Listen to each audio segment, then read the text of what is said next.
Rooftop Sports welcomes you to a special presentation of the National Football League. That's not what he wanted to cook. Good evening, everyone. This is Rooftop Sports, and I am here for the second half of the Seattle Seahawks game, and I am joined by my good old friend Epic Sea Films. And Epic Sea Films, how are you doing today? I'm doing great. Yes, I'm doing great. Mm-hmm. Well, fill me in for the first half because I didn't really get much of it since I was at your day job. And what's the motto for my channel? Don't quit your day job. All right. So what happened throughout the first half? Because the last thing I saw was Cooper Kupp fumbling a football. And my advice to you: get down.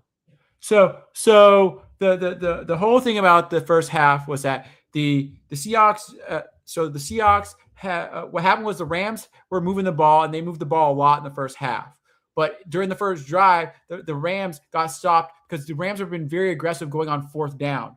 And they missed a fourth down possession where they were 1 yard away and they didn't get it. And the Seahawks had good field position and scored. So most of the first half, the Seahawks were only allowing field goals by the Rams until middle to late to the middle of the fourth of the second quarter. The Rams scored a touchdown. So they were keeping them really at bay. And what happened was at the end of towards the end of the half, with less than a minute left, Cooper Kupp had a big pass. There was a big pass to Cooper Kupp. He dropped the ball. We could have been in scoring distance there, and the game would have been closer. But what's the difference of the game is that the Rams have been controlling the offense and side of the ball more than the Seahawks have. But the Seahawks have been not really allowing a lot of scoring.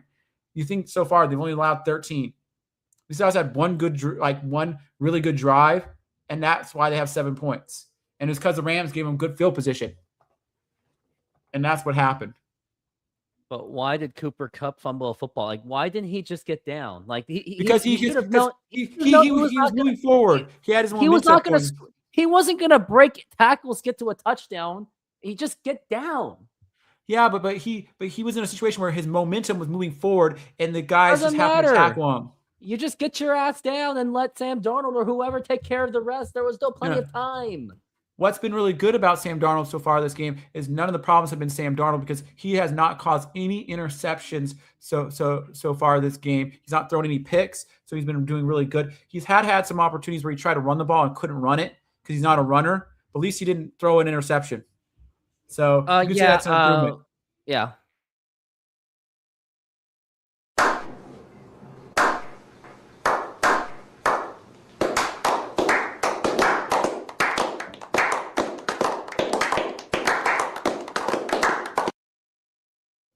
Sorry, I don't give participation trophies. You got to win this game because if you don't win this game, you might as well kiss the season goodbye. And you know the Seahawks are not going to make it to the Super Bowl as a fifth seed or whatever it is. They can. Mm-hmm. They've got a lot of opportunity and stuff like that. Some of the betting odds, the Seahawks have the second best chance of making the Super Bowl for a lot of the betting odds right now. Yeah, they're overvalued. And if I were you, do not put your money on the Seahawks. That's what I'm saying. The Seahawks are doing really good. I beg to differ. Man. I just do. I'm sorry. I think the Seahawks are doing great. If they were doing great, they would be winning. Hey, the game's not over yet. Oh, it's over. I always talk about this during games and stuff like that, is that the game is not over till it hits 0 on the final fourth quarter or in overtime. So what is you still 50-0? Yeah, but hey, I've seen teams come back from 30 points down. I've seen teams come back from 21 points down. I say 6 points is nothing. And anyways, we're getting ready, and here is the second half of this game. And the Seahawks will get the ball back, fortunately, and they're going to get a touchback, and it's go all the way to I believe, the 30-yard line. It's been a long time since I've been doing Seahawks games. It's been well over a month. And regarding the Rams, with their aggressive going forward on fourth down, is this them being desperate, or is it aggressiveness, or is it confidence, or I don't know? Rams are an offensive-minded team. The Seahawks are a defensive-minded team. Does defense beat offense, or does offense beat defense? That's what we're going to see tonight. Now we got 1st and 10 ball on the 35-yard line. That's how much a touchback really does. Yep. Now it's going to be handoff to Zach Charbonnet. He's been shuffling, and he is going to get maybe 2 yards, and you better be thankful for that because that could have been a lot worse, and now it's going to be second down, and I think at about an 8.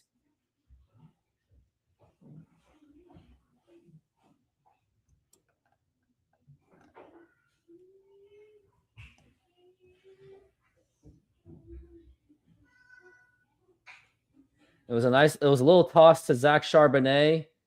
He had a little bit of a hard time finding the hole. It's going to be second and 8. I was correct, but they really got to get this drive right or else it's going to be trouble. There's Sam Darnold. And now here's a pass to Zach Charbonnet, and he should be muscling his way for a first down. It's going to be about a 3rd and a short, probably about a 3rd and 1, and they better punch this through. And if I were the Seahawks, if it's 4th down, you better go for it because if the Rams are willing to be that aggressive, like you got to do the same thing too.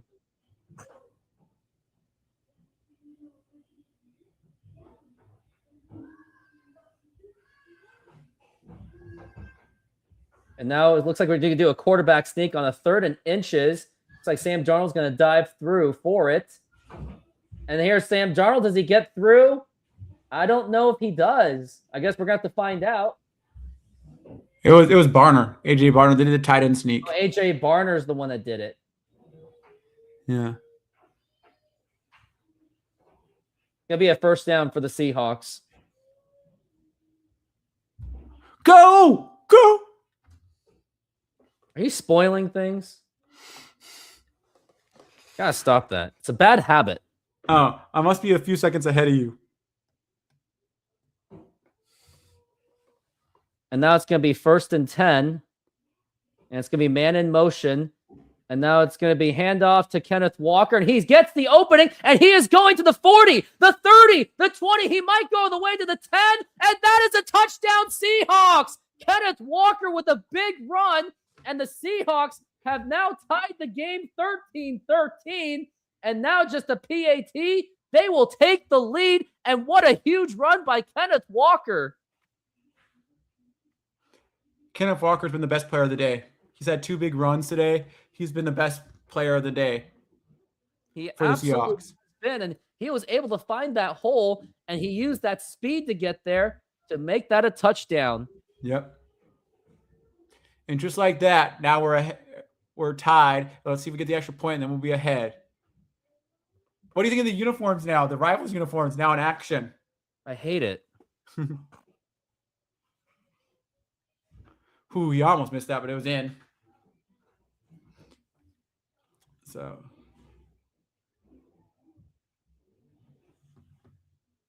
Yep, Kenneth Walker, big touchdown that was. And also, I got to put out this message. Attention, Washingtonians. We know. We have seen some of the worst floodings in the history of Washington, where it has led to mass evacuations, increased traffic, increased detours, damaged roads, and most of all, your home might be damaged as well. The damages your home may have sustained are these following: appliances, plumbing, electrical, air conditioning, and most of all, the structure. Here at Serenity Strategies, we will take care of all that for you, and we would love to be a part of the recovery of your home. We will also assist you through the insurance process and do our best to help secure the most favorable pricing available. Should you decide to pay out of pocket, we're happy to extend a discounted rate. Please reach out to us for an estimate or if you have any questions. And also, we are offering a 15% discount for senior citizens and military personnel.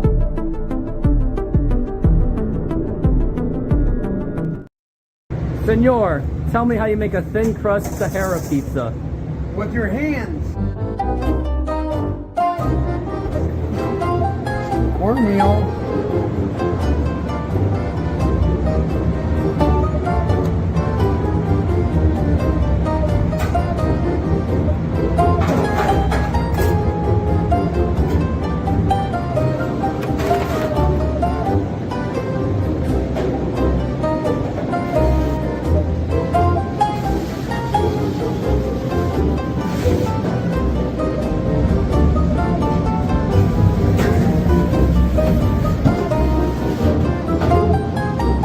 Hello, baseball fans. I'm excited to announce that we are still offering 50% off pizza and 25% off bowling Monday and Tuesdays.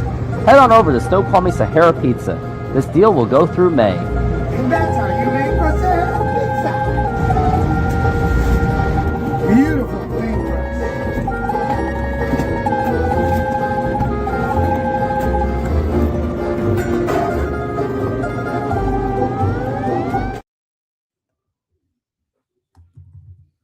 All right. Yep. Use that. Get that.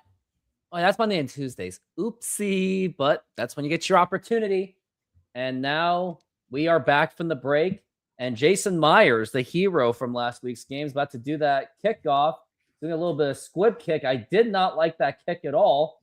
And that's going to get them. And he breaks the... and that's going to go below, I think, the 20. And now it's going to be a 1st and 10 for the Rams.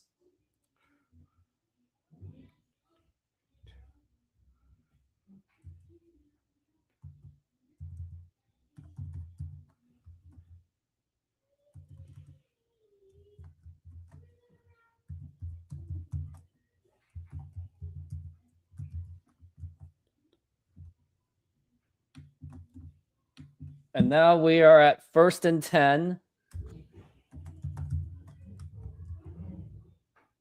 And we got Williams at the backfield. And now it's going to be handoff to Williams, and he gets at least a couple yards, and that's going to be 2nd down.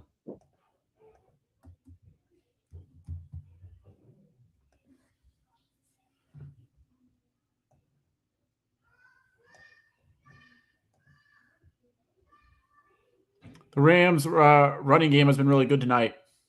Anything of the offense has been really good tonight for the Rams. I mean, it's going to be in the bag that the Rams win this game. Not necessarily. We're keeping it entertaining, and we have a good team. It depends on how our defense does. And it's going to be 2nd and 9. Here's Matthew Stafford with a big throw. Oh, incomplete. And that's going to be a 3rd and 9. Mm-hmm. Their passing game has not been that great tonight. The Rams. That's where their weakness has been. Stafford had a big 50-plus. What are you talking about? He's had one good pass all day. Matthew Stafford's at 167 yards on 12 of 19. What are you talking about? They said most of his passes have been short. Okay, well, it still counts. Yeah. Maybe Sam Darnold can't even do that. Hey, you don't have to do that when you have a running back that gives you so much yards. 3rd and 9. And it's going to be 14-13. And now it's going to be Stafford. He's looking to pass, and he gets out of the pocket. Here's a big pass by Matthew Stafford. Wide open. That is caught, and that is going to be going to the red zone. And you were saying Epic C Films? Like I said, I'm just trying to say, hey, our defense needs to step up, like I said. And I know, see, I must have jinxed myself. You know the only reason why the Seahawks have been 11-3? They literally have a lightweight schedule. Nope. According to the records of teams last year, we have the 11th easiest schedule based on what teams' records were last year of who we played. So, yes, if you take that into consideration, we're 11th. So there's actually 10 teams that have an easier schedule than us. And now it's going to be 1st and 10. And it's going to be, it looks like it's a false start. Mm-hmm.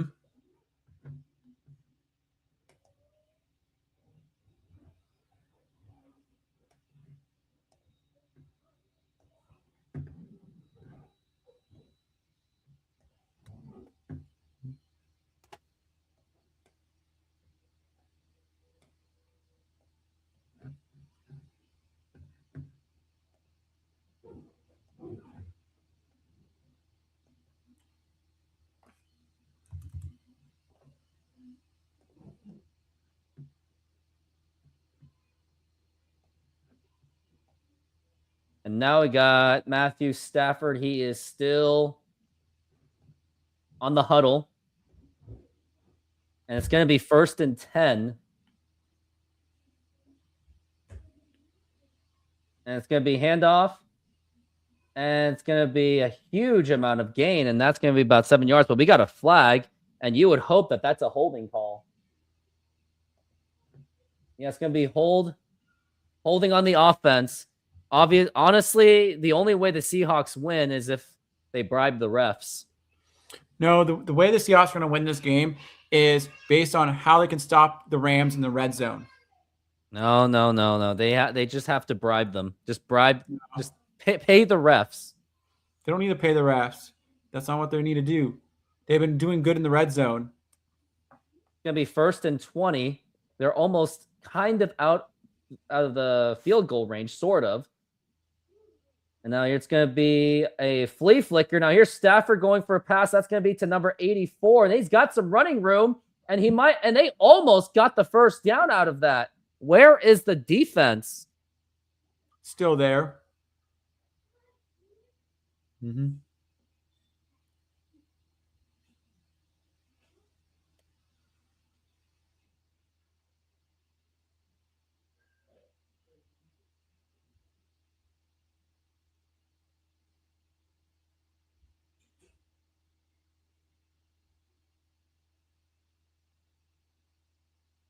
And now it's going to be here's Stafford. And that is...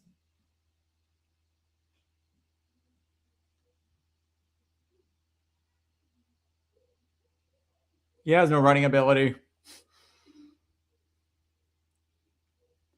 Both quarterbacks are not really runners.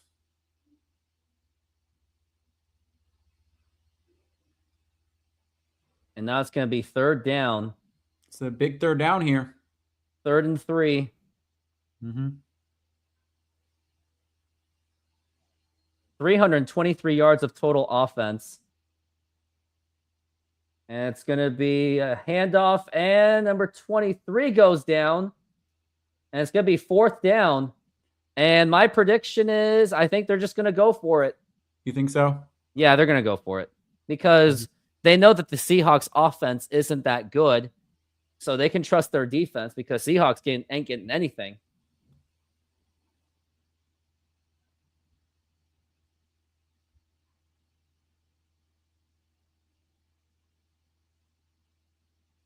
Oh, they're going for the field. Maybe they'll fake it. But it is 4th and 3. This is the first time they've kind of done it in this situation because they could have went for it with 3 yards. But kick, and could that be low? Nope. It's going to be good. But it's going to be a flag. Yeah, what was that? That was a weird yeah. It's going to be 5 yards because of false start. Yep. 4th down. I wonder if this is like a glorified ice the kicker situation. I don't know. They false started themselves, so. I know they iced themselves, if you know what I mean. Mm-hmm. That was kind of almost blocked too. Uh-huh.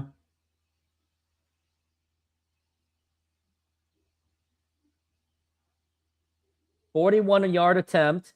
It's going to be 4th and 8.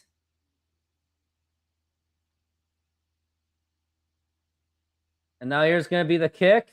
And that goes right through the uprights. And that was just too easy. Do you know the nickname to the Rams kicker? No. His nickname is the Thicker Kicker. The Thicker Kicker? He's 245 pounds.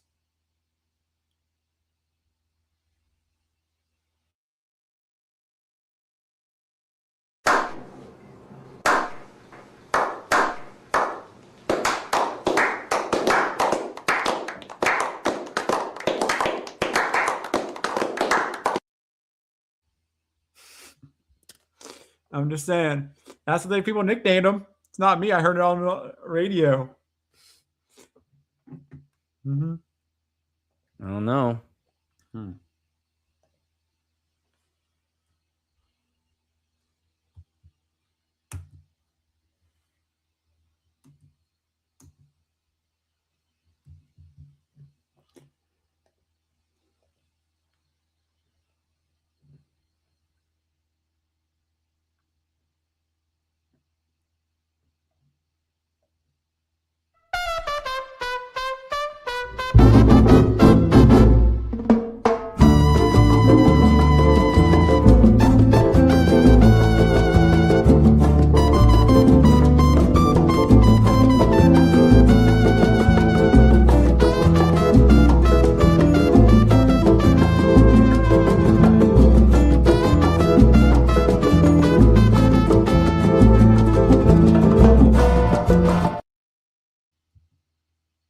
You want some tacos?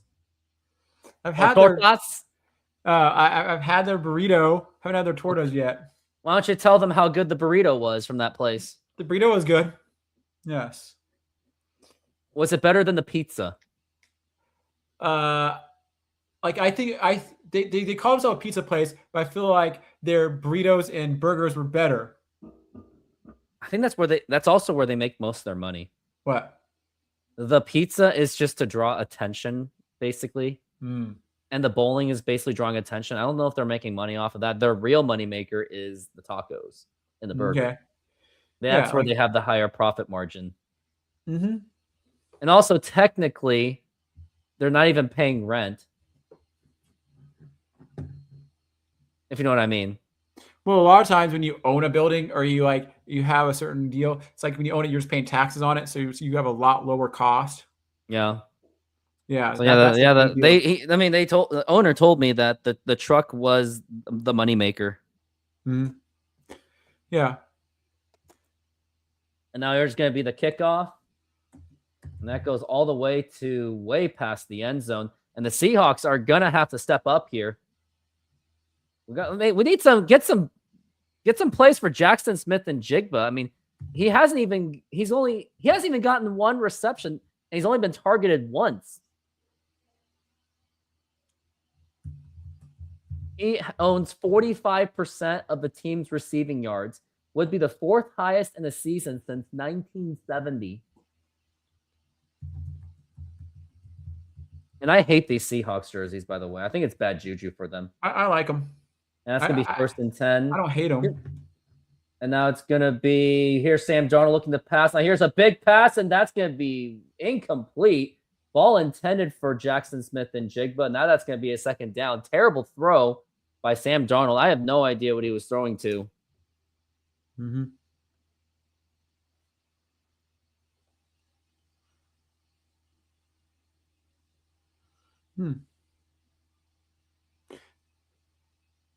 Leading yards receiver is Jackson Smith and Jigba. Yep. He's 100 yards ahead of Puka Nacua. Yep. And it's going to be second and 10. Mm-hmm. Got the fullback and Kenneth Walker behind. And that's going to be a flag. And I think that's going to be a false start right there.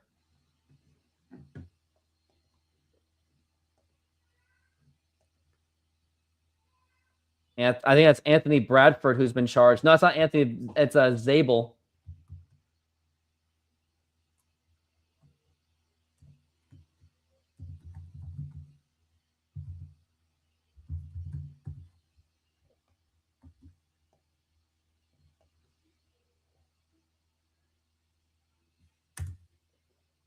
And now it's second and 15. Mm-hmm. Now it's going to be to pass. Now here's a throw, and that's going to be caught by Njigba, and all the way for a first down for the Seahawks. And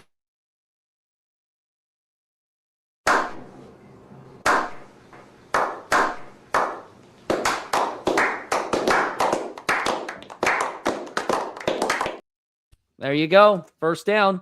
mm-hmm. And now first and 10 at the 50. And now it's going to be a quick pass to Zach Charbonnet, and he gets tripped up, already met by Wallace, and he goes down. That's going to be a loss of 1 right there. Mm-hmm. I get the intention of the play. Just the defense was on him. Yeah, Wallace was, I mean, Cooper Kupp he's not even paying attention at all. I don't even know why he's playing. He really should not be playing. Cooper Kupp still gives them a lot of advice, and he's still doing pretty well this year. When he fumbles like that, he doesn't deserve to. If I was the coach, I would have benched him. I would have told him to go home. And now it's going to be Zach Charbonnet going for the run. He gets tripped up, and it's going to be about 3 yards. Uh-huh. I'm telling you, if Cooper Kupp was on my team, I would have told him to pack his bags and go home. Cooper Kupp is good. He's not that good. He's past his prime. I'm telling you, if the Seahawks don't get the top seed, I want them to just blow it up and just tank for Arch Manning. No, they're not going to do that. They like where they're at. I don't. And it's going to be man in motion, Cooper Kupp. And here's Sam Darnold to pass. Now here is the pass. That's going to be intercepted. That's going to be a pick six right there. Could be a pick six. And there he's going to go all the way. And I think that is a touchdown. Nope, they marked him down at the 1. And Sam Darnold, you fucking idiot.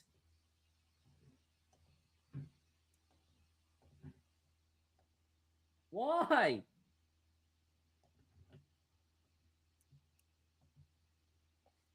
I cannot believe it. I know, people are laughing. Here's an interesting fact. Like they've been talking about this all week. Sam Darnold has the best. He has the most wins of any quarterback over the last 2 seasons. But guess what? Because he's played with an easy schedule. No, guess what? He can't beat the Rams. That's his Achilles heel. That's his struggle. He can't beat the Rams. Yeah. And it's going to be 16-14. It's going to be a matter of time that they score. And now he's going to get in there for the touchdown. And the Rams score. And thanks to Sam Darnold's mistakes. Because he was doing so good until now. He hadn't had any interceptions the whole first half.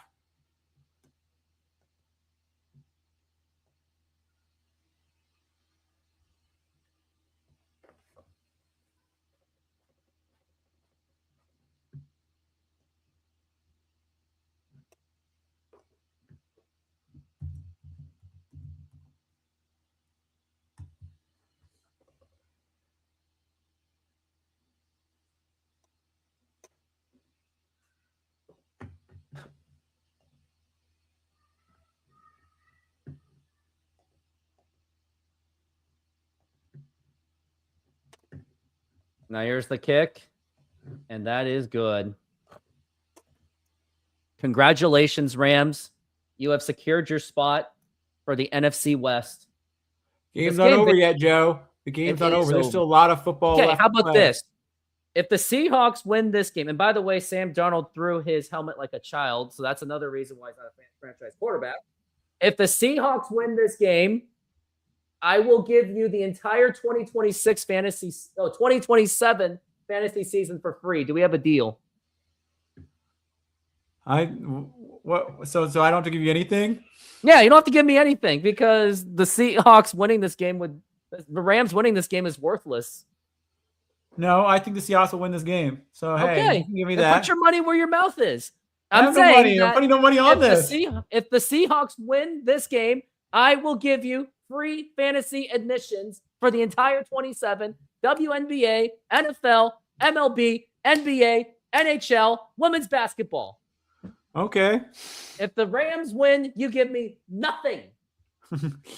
Okay. So I still think I believe in the Seahawks. You know how much I believe in them. So in the last game they played them, I thought the game was over and it came down to a field goal at the very end. So I'm never counting out our team. Yeah, I'm never counting them out.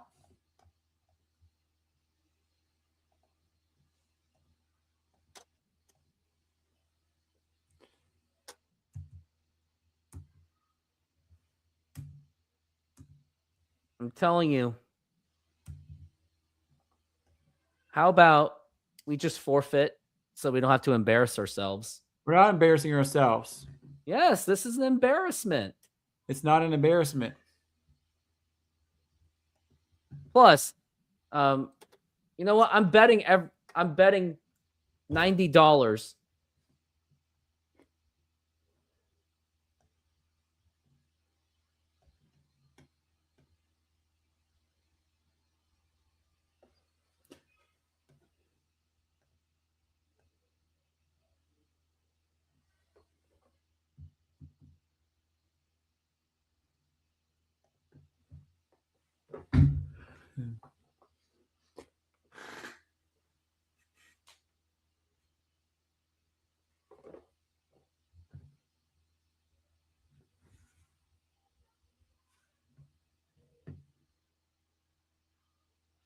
And right now, if you base it on the last 3 years versus this season, you'd rather want to have Sam Darnold over having Geno Smith. Oh, I don't like them both. But like, hey, Texas, you keep wanting Arch Manning, and Texas didn't even make the college football playoff. He had a bad team. No, That's a tough competition. no. If you're good, you're good. They didn't deserve to be there. Yeah, they did. They was robbed by the refs. No, they lost to Florida. That's why they didn't deserve to be there. Florida is horrible. Have you seen Florida? So now we got 1st and 10. Now you're Sam Darnold, and that's going to be a pass. That's going to be, I think that's AJ Barner, and I think he might get the first down on that.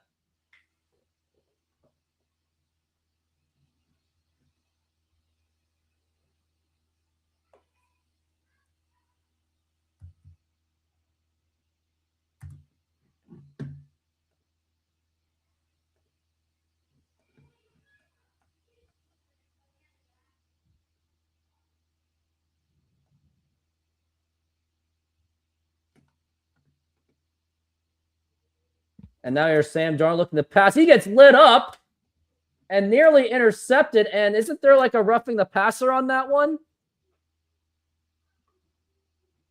And fans are asking for it. Or does the Rams get that LA treatment?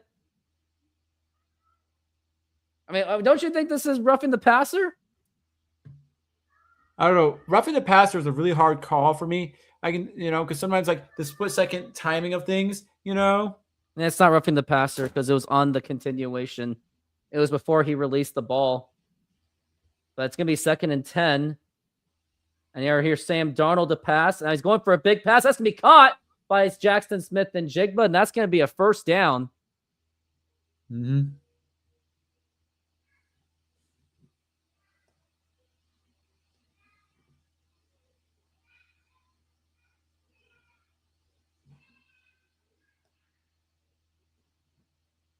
And that's going to be 1st and 10. It's going to be man in motion.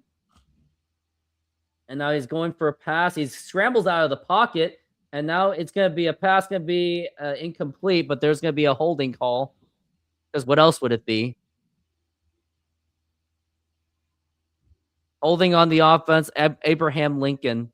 Abraham Lucas. Abraham Lincoln.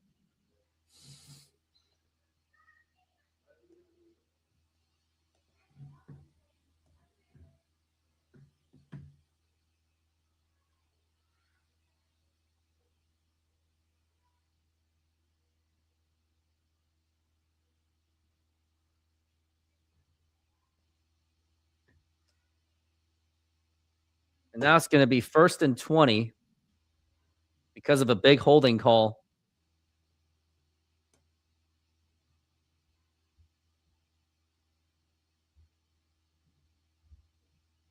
And now here is Sam Darnold handing off to Kenneth Walker. Why are you handing the ball on a 1st and 20? You should be racing it down the field.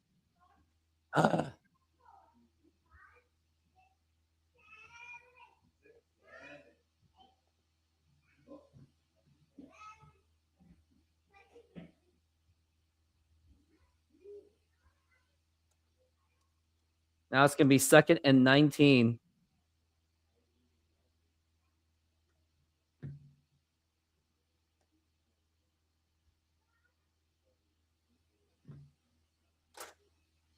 Now you're Sam Darnold looking to pass. He's been overwhelmed all day. Now he's out of the pocket. Now it's going to, oh my goodness, what is going on? Here's Kenneth Walker. Actually might have some kind of an opening. He's running, but he only gets a few yards on that. And now it's going to be about a 3rd and about a 15. So you better not play conservative offense. You better be more aggressive.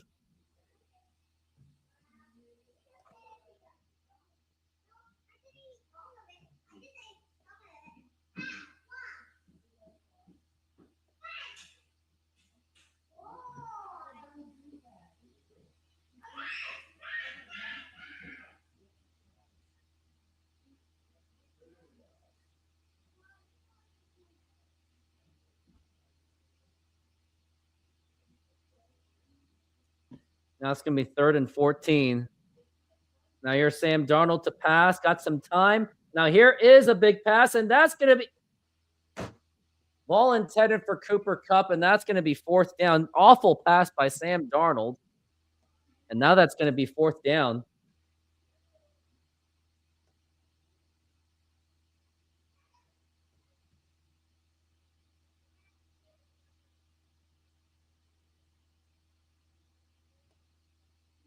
I'm fully convinced that Cooper Kupp is a spy for the Rams. No. I think he's doing it. I think he's tanking this on purpose.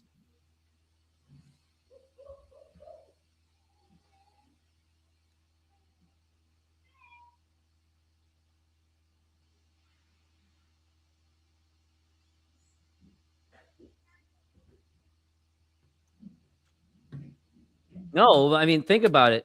He threw the ball away, and he's off course. He's not paying attention where the ball is going. I think Cooper Kupp is tanking this.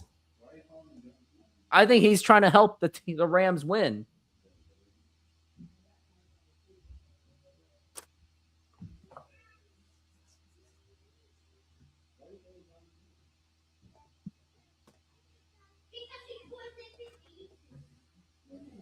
And now it's going to be on commercial break.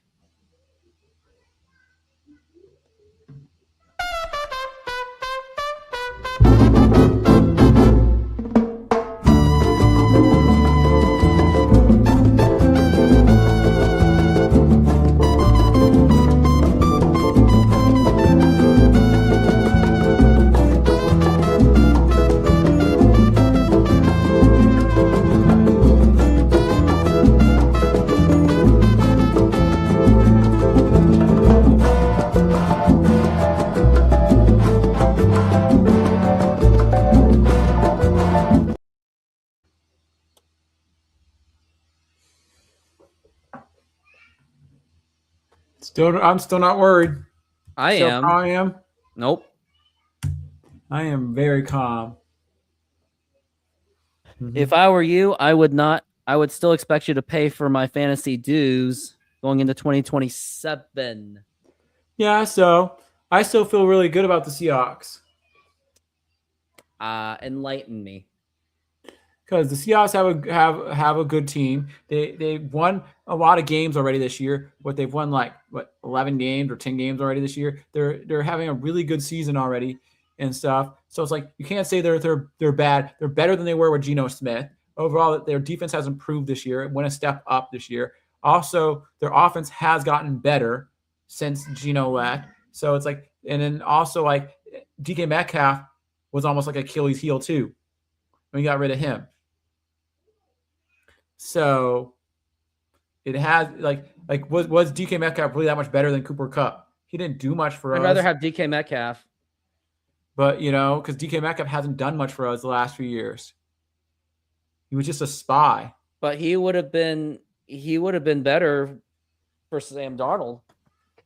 And that's gonna be a handoff. And they're just getting yards. It's like 6-7 yards without even trying. Yeah, it's they've been able to run the ball really well this year. The Rams are clearly the better team. I already knew that.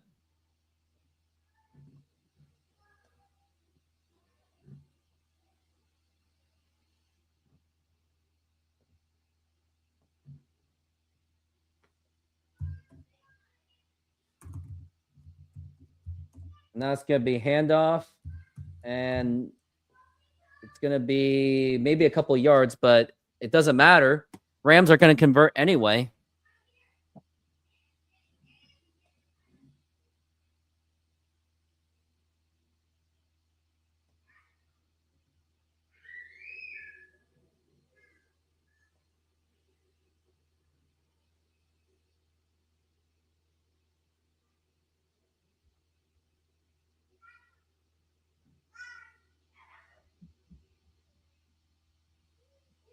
Now it's going to be 3rd and 3. And now here is Matthew Stafford to pass. Now here's the pass. That's going to be incomplete. And, guess who was right that the Rams were going to convert? I'm so good at this. It was an incomplete pass.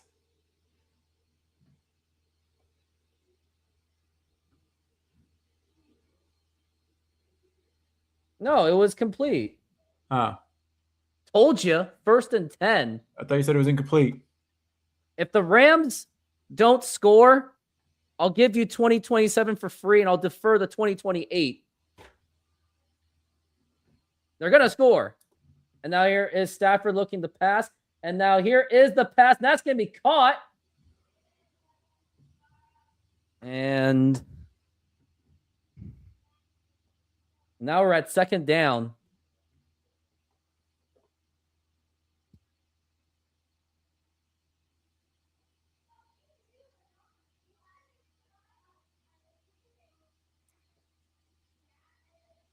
Puka Nacua has had no targets since the first play in the 2nd quarter. And now we're at 2nd and 6. Remember, if the Rams do not score on this drive, I'll waive your 2027 fees. And now here's Darnold, or not Darnold. It's going to be a handoff to Williams, and 3rd down again. Yeah, they're going to convert. We don't know yet. I do know it. I can tell the future. What's going to happen is it's going to be a huge pass to Puka Nacua. It's going to be at least 20 yards. It's going to be a 1st down. Nope. Watch this. We got this. It's going to be 3rd and 3.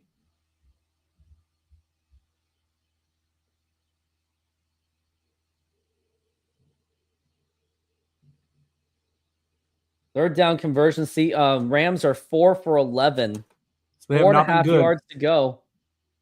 Well, it's actually pretty good in baseball. And now it's going to be Stafford to pass. Now here's the big pass. That's going to be caught. And now he's going to go all the way. He might just keep going. And he is going to go to the red zone. Oh, who was right? I said it was going to be at least 20 yards. Yeah, but they haven't scored yet. There's still they already fumbles did. and interceptions. They already did. They haven't scored on this drive yet. So, gotta be careful. No, there's nothing to be careful about. By the way, we're going into the 4th quarter. I know.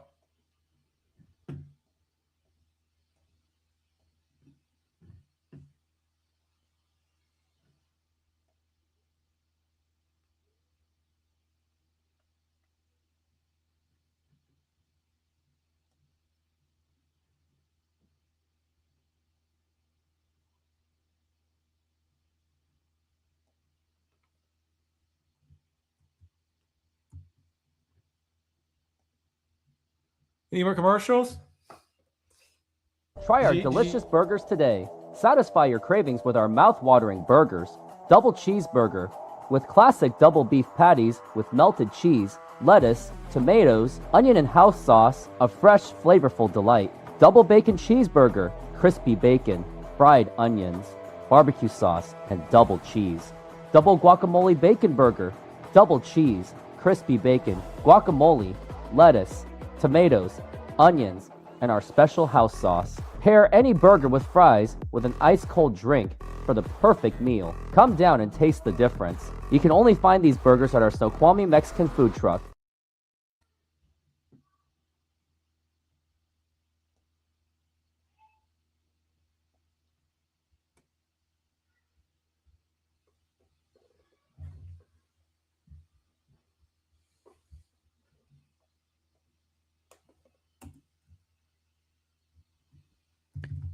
Maybe I just hate the Rams. Well, if you think about it, who's your least favorite team? Like, I think the 49ers are my least favorite team in our Rams are my least favorite team. No. I don't like the 49ers as much. Now, I don't mind the Cardinals.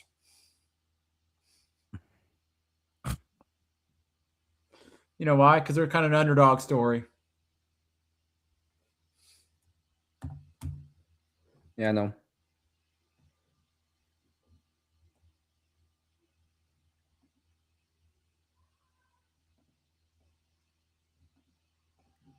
Mm-hmm. Yeah.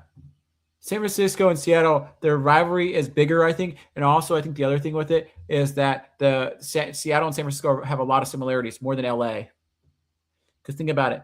San Francisco and Seattle both have, like, They both have gloomier weather. They both have more of a tech industry around them. They have a lot of similarities, like personality-wise. There's a lot of stuff.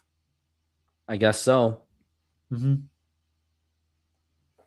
And now it's going to be little man in motion. It's going to be Williams, and that's going to be, man, telling you, man, it's not going to happen.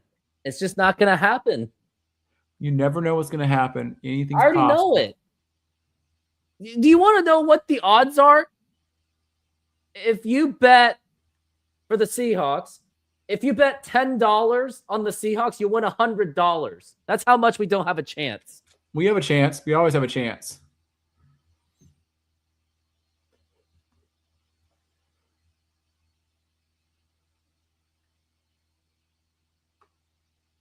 And now it's going to be handoff to Williams, and he is still going up. Nope, but he gets pushed back, and that's going to be 3rd down and goal.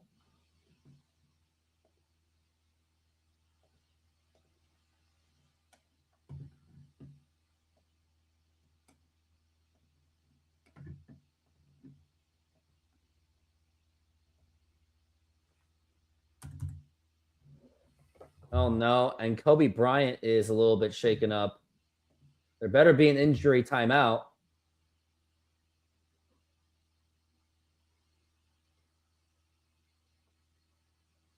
I'm telling you, Sam Darnold is just not the guy.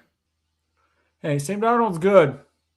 Sam Darnold had Justin Jefferson and TJ Hawkinson last year. Any monkey could have done it. Nope.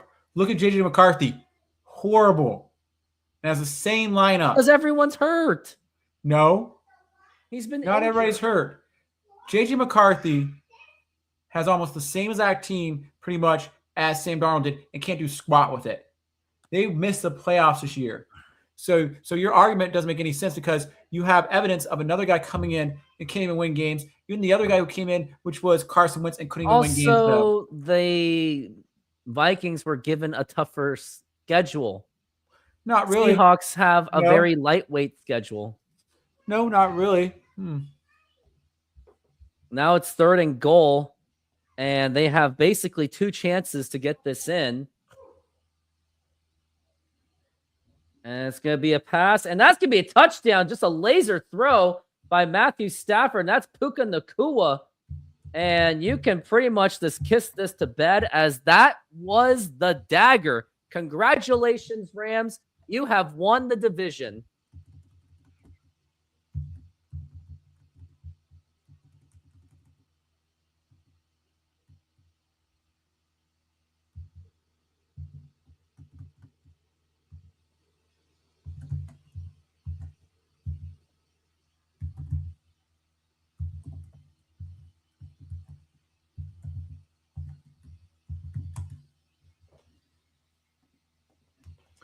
Extra point is good. And by the way, I don't owe you for the entire 2027. Okay. The Minnesota Vikings had the 6th hardest schedule, according to ESPN. According to see that point in case in point. No, but look at this. You know who had the 3rd hardest schedule? Who? Chicago Bears. They had a new coach, came in there and did really great and might win their division this year. Maybe we should have hired him. I'm just saying. Look at this. The Eagles had the 4th hardest schedule. So you can't make that an excuse, Joe, because I can tell you teams that are good. Look at Green Bay had the 7th hardest schedule. So that doesn't mean anything all the time about your schedule. The Chargers had the 12th hardest schedule. See, look at this. So you can see this. Steelers had the 10th hardest schedule. So it's like these teams still might make playoffs. And you're like talking about this being a challenge. That doesn't mean anything because look at this. If an easy schedule made you go to the playoffs, look at this. The team with the 2nd easiest schedule with the New Orleans Saints. Why aren't they good? They should have dominated their schedule if it was that easy. Well, because they're just bad. And then look at San Francisco had the easiest schedule. New England had the 3rd easiest schedule. Can you really say Mike Rabel was that good of a coach when he had the 3rd easiest schedule? The easiest schedule. 11th easiest schedule. Still easy. No, there's 10 teams that have an easier schedule than him. So, and then the Seahawks should be undefeated. No. So you see where I think see where people think about this. It's totally different because you can't say, we're almost middle of the pack. If there's 16 teams, we're 2/3. So we already have a third of teams worse than us. Mm-hmm.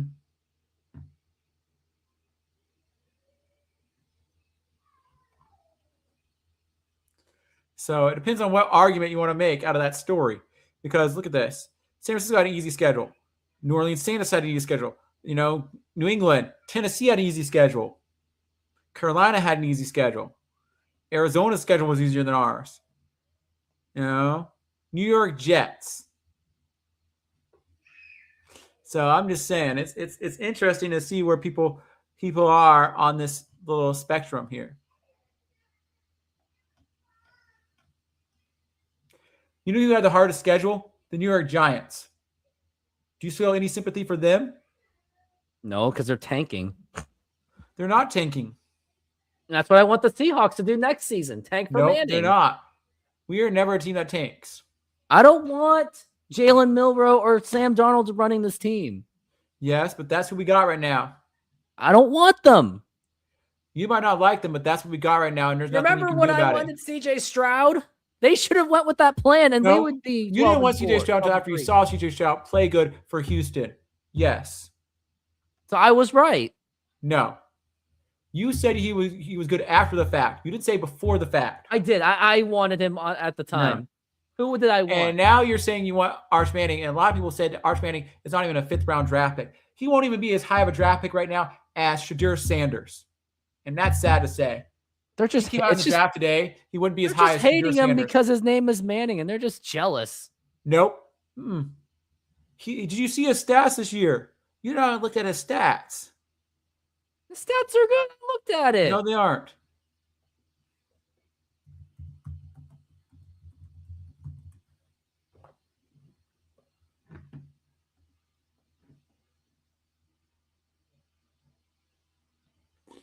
His stats weren't that great. Like, it's gonna be first and 10, and now here's Sam Darnold to pass, and he's going for a pass, and that's gonna be caught by Jackson Smith and Jigba. Get out, get down. You don't want to fumble the ball, and that's gonna be a first down. And congratulations for the Seahawks getting one of their rare first downs.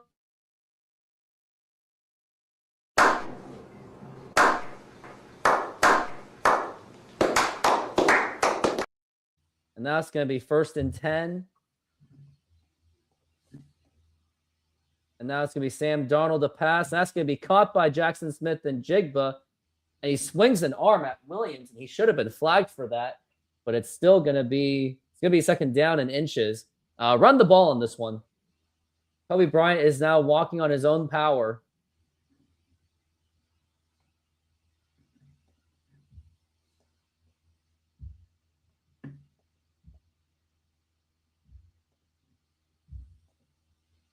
Yeah, and I can make an argument that UW has a better quarterback than Arch Manning. And now it's going to be here, Sam Darnold, and that's going to be a handoff to Charbonnet, and he goes down. And that's going to be a first down.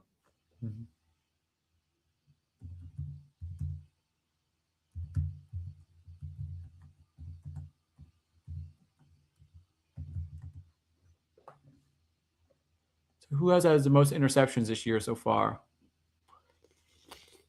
Interceptions. That's Tua. They just benched Tua in Miami. They did. First and 10 in favor of somebody. Now it's going to be to Kenneth Walker. And it was in favor of Quinn Ewers, and that was a terrible play call. Like, there's really no time to just keep running the ball like that. I was okay with running the ball on a short, but you got to sling that ball. Tua's had 15. Geno's had 14. Justin Herbert's had 12. Patrick Mahomes has 11. Sam Darnold now has 12 interceptions. So he's up there, but he's not the worst. Well, he certainly should be, because if he had a tougher schedule, he'd be worse. Nah. Second and 10. And now here's Sam Darnold looking to pass. Now here's the pass. That's going to be caught, and he catches it. That's going to be Kenneth Walker. And now that's going to be a first down.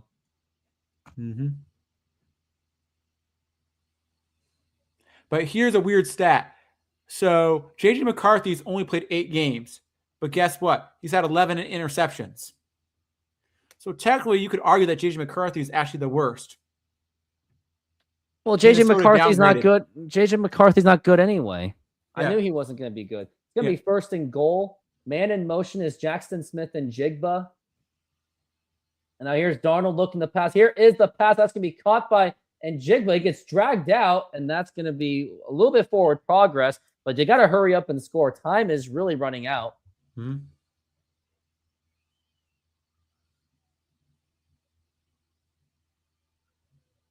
Basically, right now is their offense has outplayed our defense. But that's basically what the argument of the game is. Now it's going to be second and goal. It's going to be man in motion.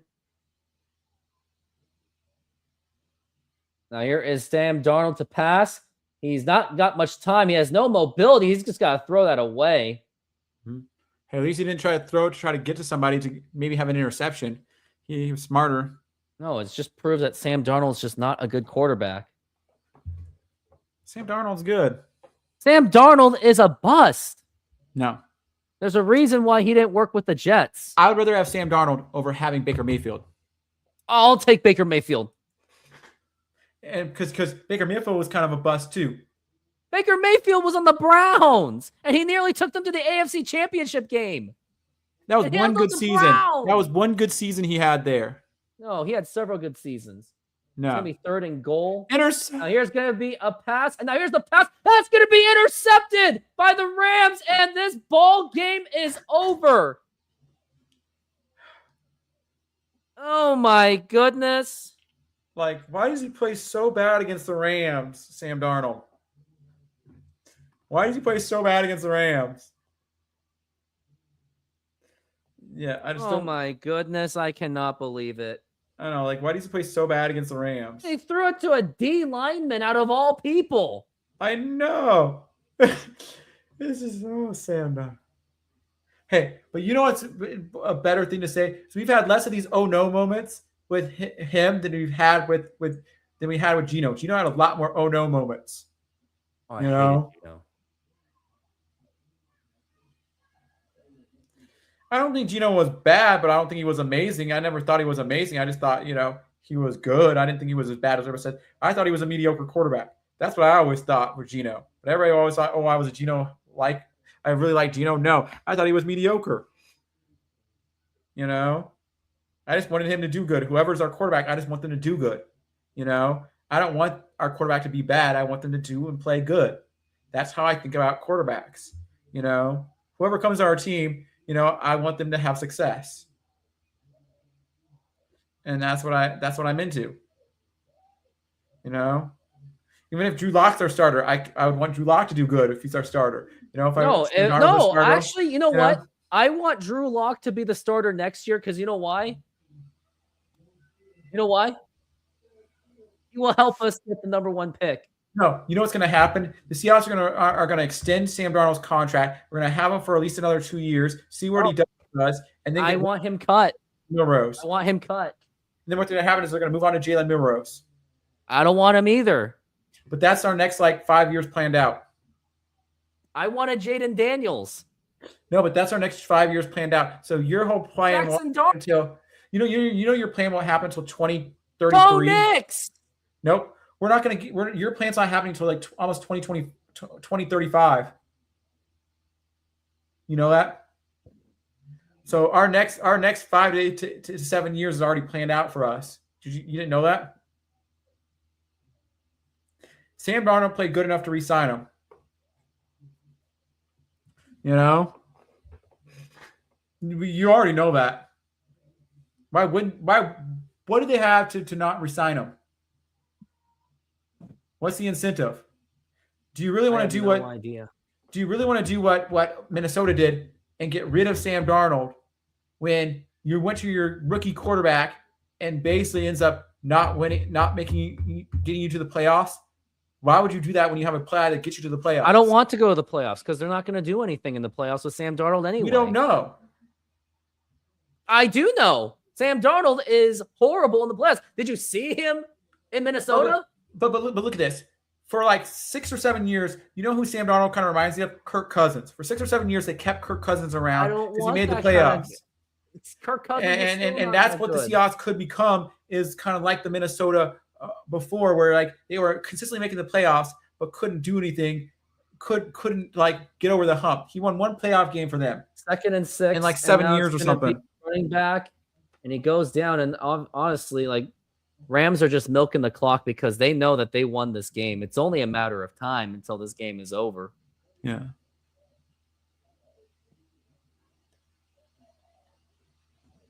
Well, next week we play Carolina. We should be able to win that game. We should win the Carolina game. And then the week after that, we play San Francisco.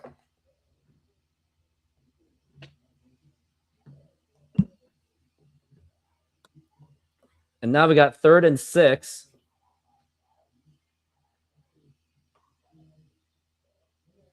And now it's going to be to that, and it's going to be incomplete, nearly picked off. And now it's going to be 4th and 6.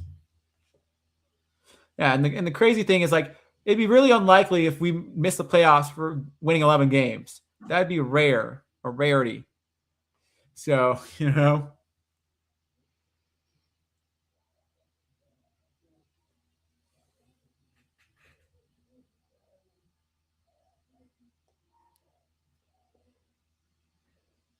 And now it's going to be a punt. And that's going to be a punt return. And there's going to go to the 40, and it's going to go all the way to 30. He might go all the way to the 10, and that's going to be a touchdown, Seahawks. Yes! And the Seahawks were able to make up for that. And it's going to be a punt return. 58-yard punt return. I told you our punt return guy is good. Shahid. Yep. Rashid Shaheed is good. He's a specialist. That's a specialty. It's not over yet. It's not over yet. It's not over yet. Don't call it out yet.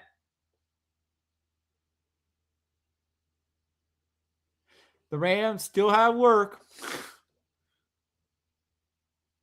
Yeah, that's why they weren't kicking the ball to him. You notice that every kickoff has been a touchback? It's because they don't want him to do stuff like that. Going to be a 2-point try. Yep, let's see if we get this. If we can get this, this is huge. And that's going to be Sam Darnold to pass. Now here's the pass. That's going to be caught, and that's going to be a 2-point conversion. And now it's all of a sudden a 1-possession game, and this game has just turned around real quickly. What were you saying, Joe?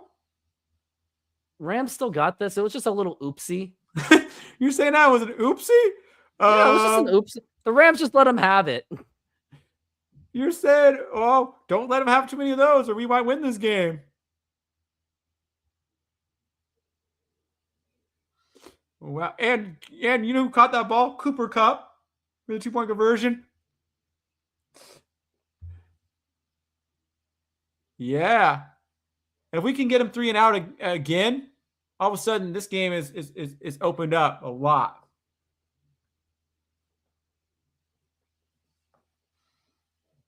And by the way, that was Cooper Kupp who made the catch. Mm-hmm. But it's still not going to make up for his big fumble. Still, he made up a little bit there for it. And I like this Shaheed guy. What do you think of him? He's okay. I think he's a good compliment to the other guy, to our other guy that we have, Jackson Smith-Njigba. I think it. Mm-hmm. Yeah, right. Yeah. It's gonna be a kickoff by Jason Myers. It's gonna go to. They're gonna bring it back. He bobbles the ball, but he's gonna go to the 20, and he goes down. Yes. So don't get to the 35. Why are they excessively celebrating? I don't get what the Seahawks do. Why do they celebrate? Teams celebrate when they do something good because they know they have a chance to still win this game. Win the game first, and then you can celebrate however you want. But people like to celebrate their small victories.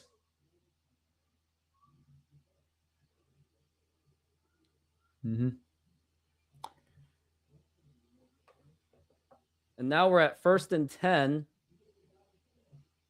I always tell you, a game's never Now over it's till it gonna hits be 0. Here's Stafford. He's going for a pass. That's going to be caught by Puka Nacua. That's going to be second down.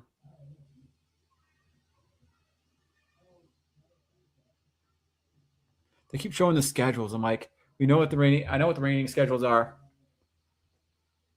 It's going to be 2nd and 7.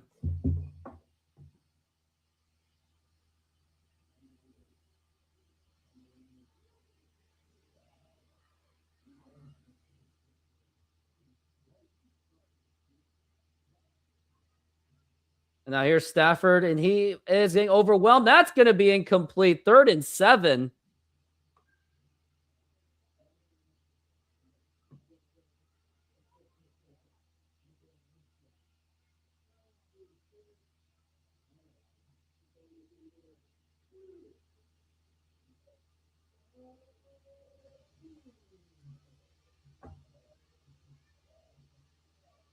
We're looking at 3rd and 7. This is going to be very critical for the Seahawks. They got to get this if they want to have any kind of a screaming chance.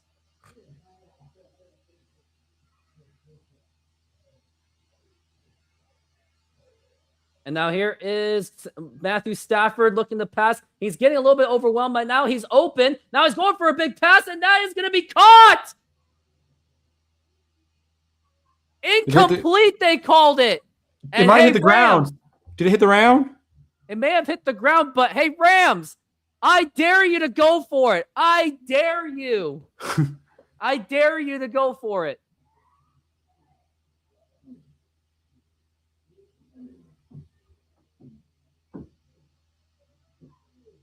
Yep, the ground. That's not a catch. Look at this. It's not a catch. Yeah, that was huge.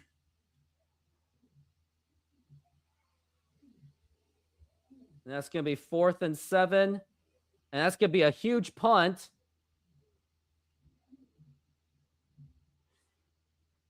Wow. What a game now. They were too scared to kick it to him again. That's why they kicked it out of bounds. They were too scared to kick it to him because they knew what happened last time. Wow. Sam Darnold has a chance now. Just like last time. Anything can change. Like I said, things can change so quickly in these games. Yep. This is what happens.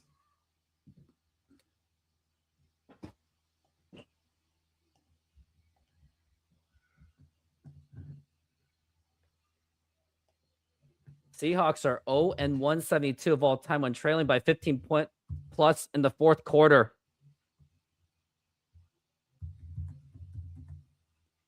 Now we're at 1st and 10. And now it's going to be, and oh, wow. And that's going to be, it's going to be a holding call.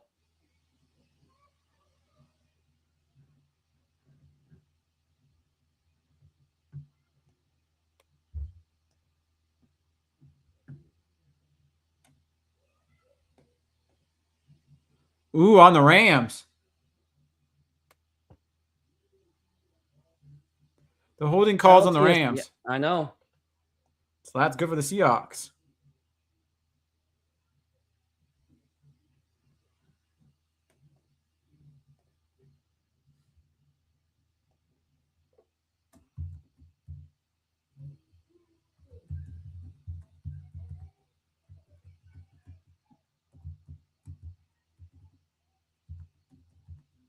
Now we're at 1st and 10.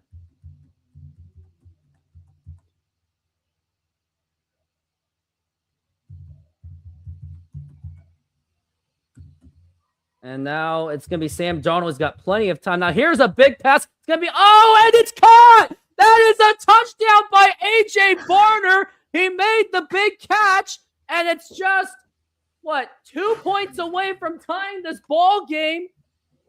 I cannot believe it. I told you, Joe.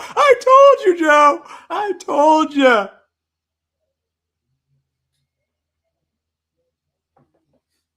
with 6:20 left in this game, 6:23 left in the game, and it's not over. It's going to be a 2-point try, obviously. Yeah. What do you have to lose? It's a 3-point game no matter. It's a 1-score game no matter what. Seahawks have a lot to lose. Yeah, but I'm saying this 2-point conversion. What's the difference of doing that and doing an extra point? It's no different right now.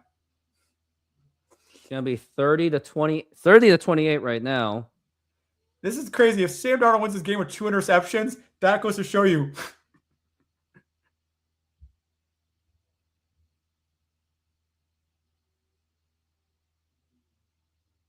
It's going to be motion, man. Well, what kind of pass was that?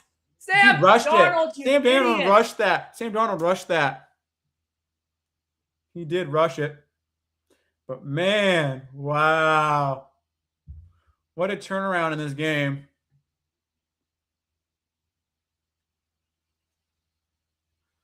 What an exciting game, Joe.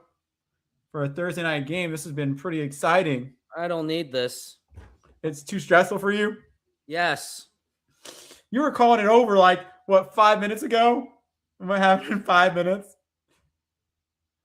I'm like, dude. Are you getting nervous about your bet? No, of course not. Wow. This is exciting.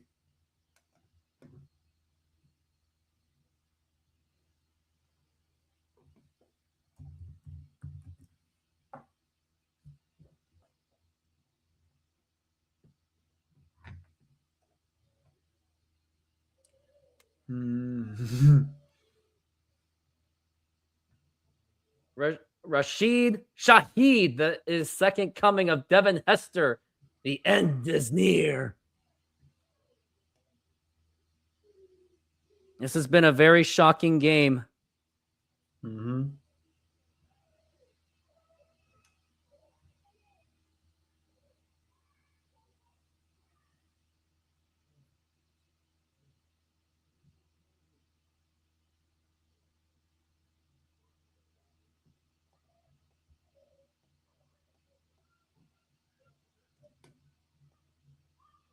What? Why are they reviewing? It's incomplete. It's incomplete.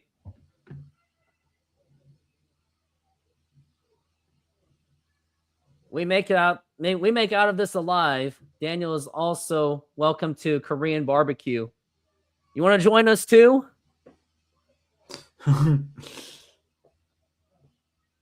Like I said, this is.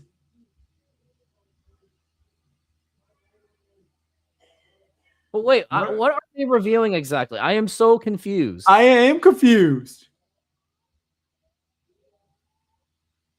A block is a block. I don't know what they're reviewing.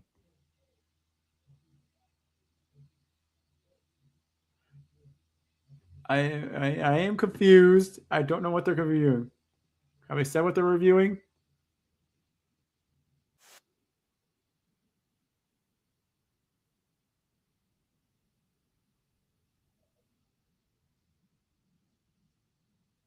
They're going to say this is a good 2-point conversion, maybe. Why would it be good?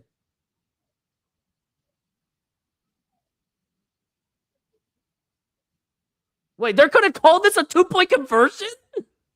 Because the ball lands in the end zone. The ball lands in the end zone. What kind of a rule is that? I mean, I'm not going to say no, but wait, hold on.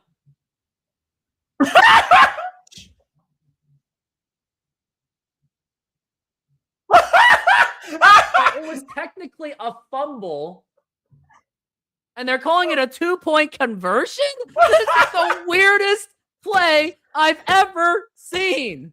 That's why you always recover the ball. That's why you always recover the ball. I thought it was going to be incomplete. Oh, so I think here's why. But I still don't get it. It's just ricochet, but because the ball was going backwards technically, it's technically a fumble. If it was going forward, it's an incomplete pass. So they're calling it, now the game is tied. I know. That's why they reviewed it. That's why it took so long for them to review it. Wow. The craziest ruling ever. Wow. And that's going to be a short little return. Yeah, they only got to the 25, so they lost 10 yards there. Woo! I bet that stadium's going crazy there right now. Of course look at they the are. fans. They probably caused an earthquake by now. I'm like, dude.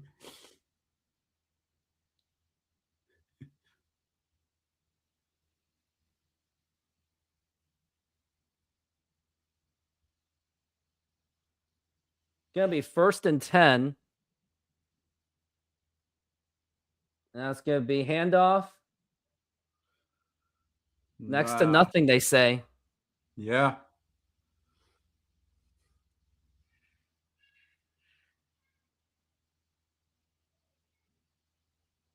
They have a 48% chance right now of winning. After the interception, they had a 3% chance on winning. Now they have a 48% chance on winning, the Seahawks.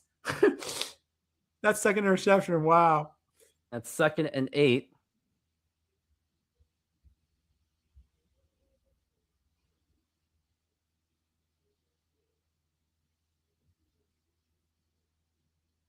And now here is Stafford. Now here's going for a pass. That's going to be incomplete. 2nd and 8.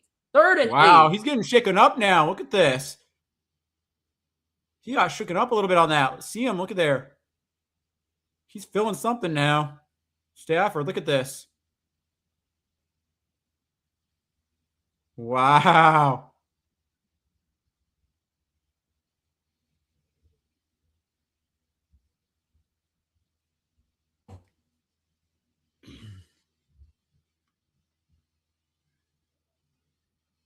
Going to be 3rd and 8.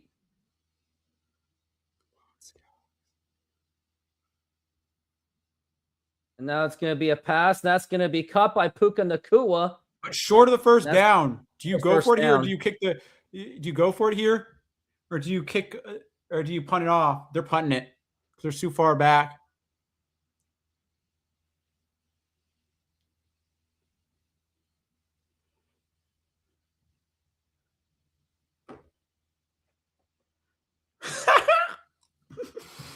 Wow, this is insane.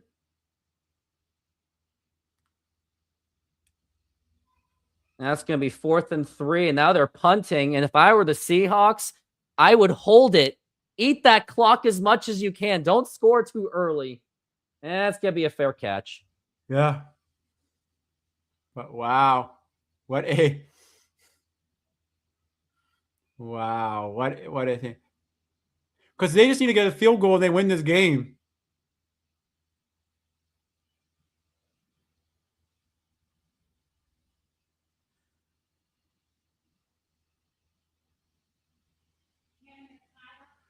Wow. It's funny, these iPhone commercials, they always show they're always showing the orange phone. That's the one they always advertise with. But man, I'm like, dude. Whew. The greatest comeback. This would be one of the Seahawks' greatest comebacks if they win this game. Mm-hmm. Wait, this guy wants to enjoy this in his toilet. That's funny.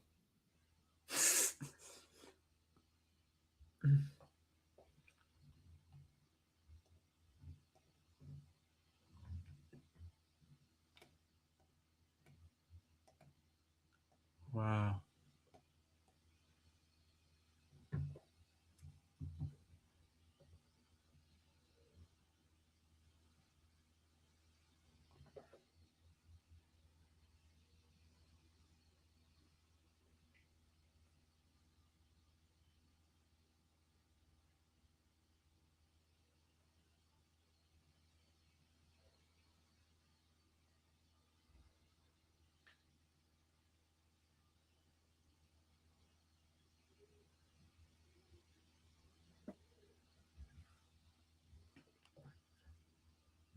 Best 4 minutes over, or it could just be the most aggravating. More like the most aggravating.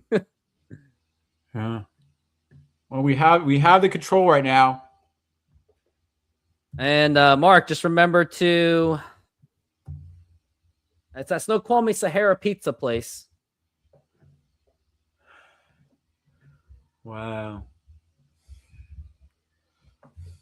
hey, this will get a lot of people off of Sam Darnold's back if he wins this game. A lot of people will start have to change their tunes a little bit, like quite a bit on Sam Darnold if he wins this game. And I'm like, I can't wait for people to have to change their tunes on Sam Darnold.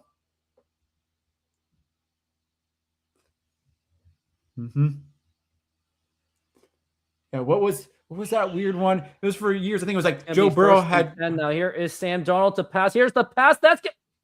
What kind of pass was that, Sam Darnold? Come on, Sam Darnold. We can do this.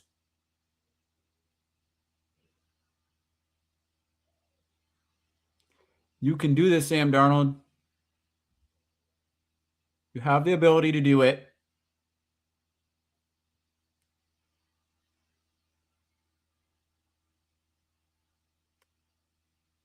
Now we're at 2nd and 10.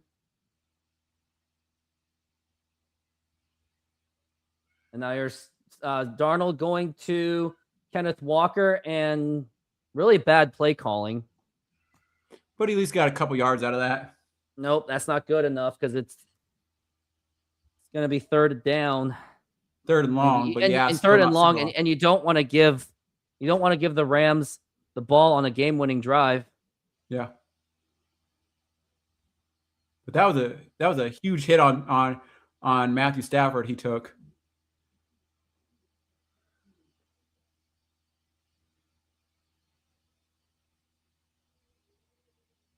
Now we're at 3rd and 7.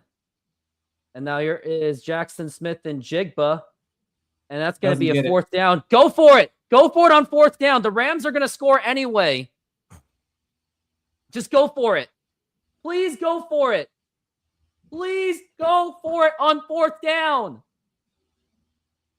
Stafford's going to score anyway. Please. Please. Please. Please. Are you serious? Go for it.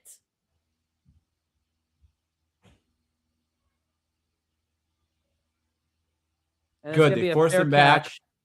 They forced him way back there, to like the 17-yard line or 18-yard line. So that's good.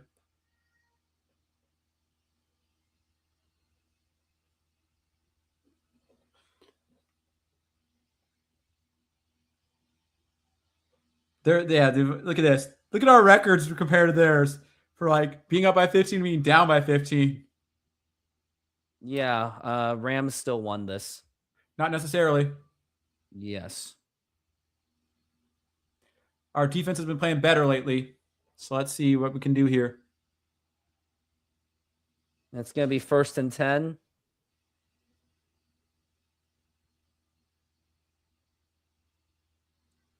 Now here's Stafford looking to pass. And now here's the pass. That's going to be caught.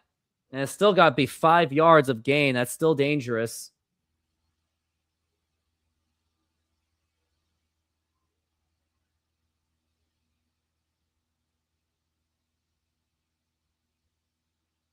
It's going to be 2nd down. 2nd and 4.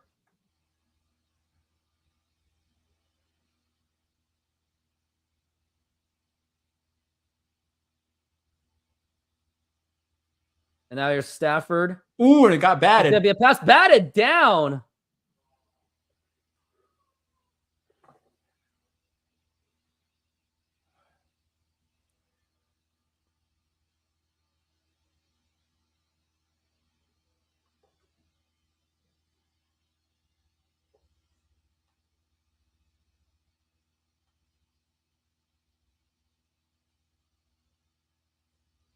We've got 3rd and 4.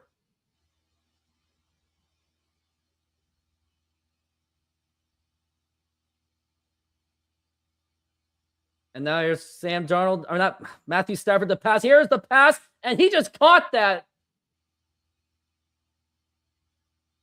Where's the defense? Flag on the play. It's going to be roughing the passer or holding on the defense or something.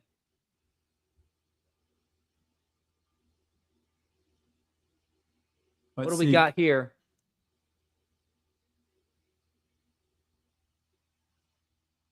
So it's going to be after the fact.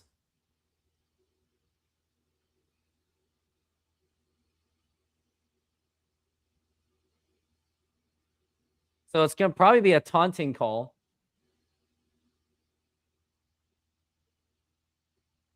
Or it could be to the head. Oh, come on. Are you serious? That's just kicking a dead horse, man. It wasn't even intentional.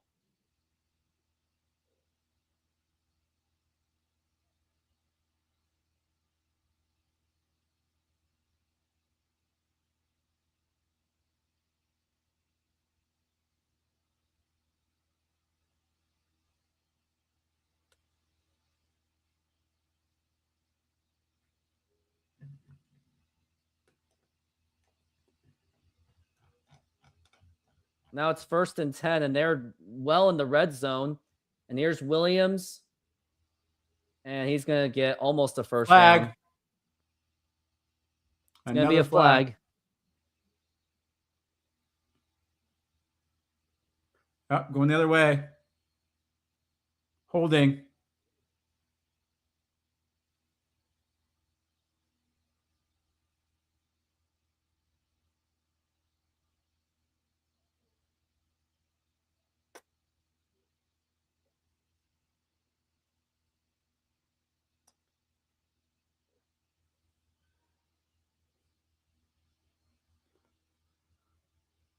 Now we're at 1st and 20.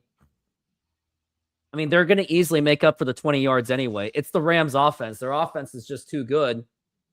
1st and 20. Now here's Stafford looking to pass. And here's the pass. That's going to be caught. Yeah, at least a few yards. That will at least definitely get you in the field goal range. Man, look at everybody talking to each other. Look at this. Getting up in There's each so much other's trash face. talking going on. There should definitely be a flag for that.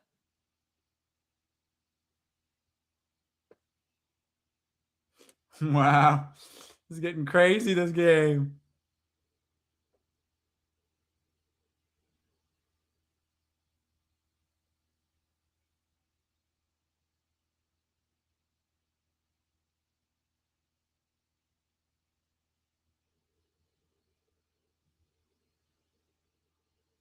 Now it's 2nd and 15.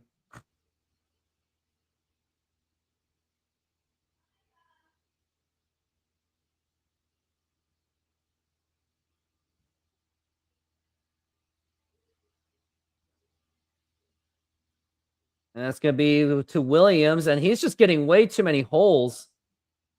I mean, they're at least going to score 3 points on that. But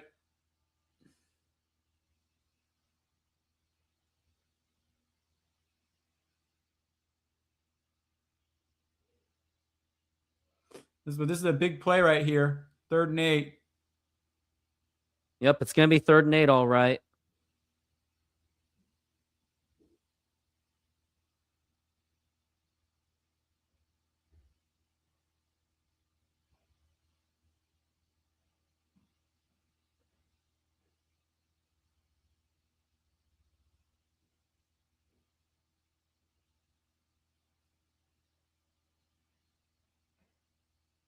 And now we're at 3rd and 8.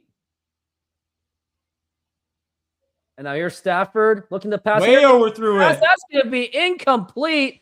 And hey, Rams, I dare you. Go for it. I dare you. I know. Would you really want to go for it on 4th and 8 when you have when It's you the need 3 Rams points? offense. The Seahawks defense is 0. Of course you should. You're not risking. No, they're too you're scared. They're risking- going to take the easy field goal. You're risking nothing.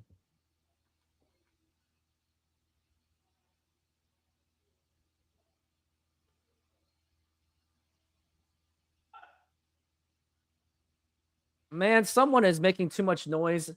I gotta tell them. And now here's the kick, and that is No good. so good. Oh my gosh, it's so good. Misses. The kicker misses. Oh! Their kicker missed it, and the Seahawks now have a chance to just win it on a field goal alone. Wow. How did this happen? Was that like a 40-yard field goal or something like that? It was like really. It was like a chip shot. Wow.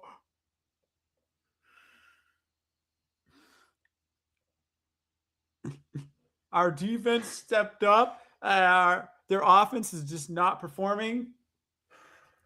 Look how close we are to Now here's getting Sam in field goal range. Darnold. Wait, I wonder if I'm even. Nope, I'm live. And now here's 1st and 10. And now it's going to be a handoff to Zach Charbonnet. And he gets a couple of yards. Yeah. And now it's the 2-minute warning.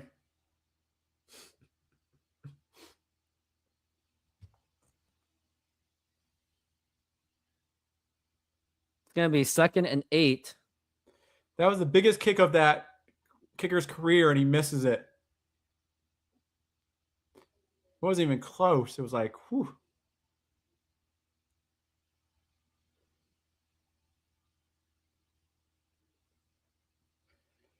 Oh my. That's the weirdest play ever. This play that just because our guy picks it up, like that's what you Yeah, he always pick picked the ball. it up. I know. That is so funny. I know. That's like the smartest thing to do. Always continue the play. Always continue the play. I'm like, wow. That's what it goes to show you. No coaches challenges in the last 2 minutes of the game. Yeah. So that was one thing they were showing there.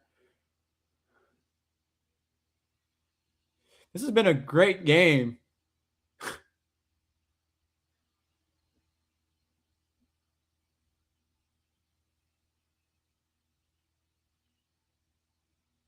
I trust Jason Myers with our kick. You know, he's a good kicker. And it's going to be 2nd and 8. And they got to milk this clock, by the way. Yeah. And now here is Sam Darnold to pass. And now, Oh, my God, God, he he gets gets. stacked. What He are gets you stacked. doing? And no, Sam he is. Darnold. I am not giving him the offensive line excuse. That was on Sam Darnold. Yeah, Only we know Only Russell Wilson can get that excuse. How do you not? Couldn't even do like a short pass to Kenneth Walker at least. Like, pay attention. Yeah. Come on, Sam Darnold. This is huge for you now. This is your career on the line. Well, good. It should be on the line because after this, It's because this is like, you know, people are going to say the same thing. You can't get over this hump, and you need to get over this hump. it's going to be 3rd and 17.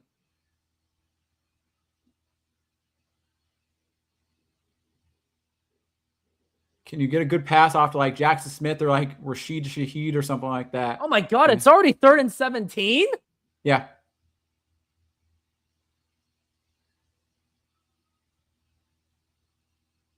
And now here's Sam Darnold to pass. Now a short. What are you doing? Oh, man. Okay, after this season, here's what I want. I want Sam Darnold to be cut. I want the Seahawks to trade JSN for 2 first-round picks, and I want to tank for Arch Manning. We're not doing that. We're not doing that, Joe. No one wants to do that. The Colts tanked for Besides Peyton you. Manning, and do they care how bad they were? But Joe, we're not the Colts. Your mind is not what most fans want. Most fans want to keep with the guy. Of course, they're going to punt the ball. And it's going to go they're all the way way back to the there fence now. to be fair catch.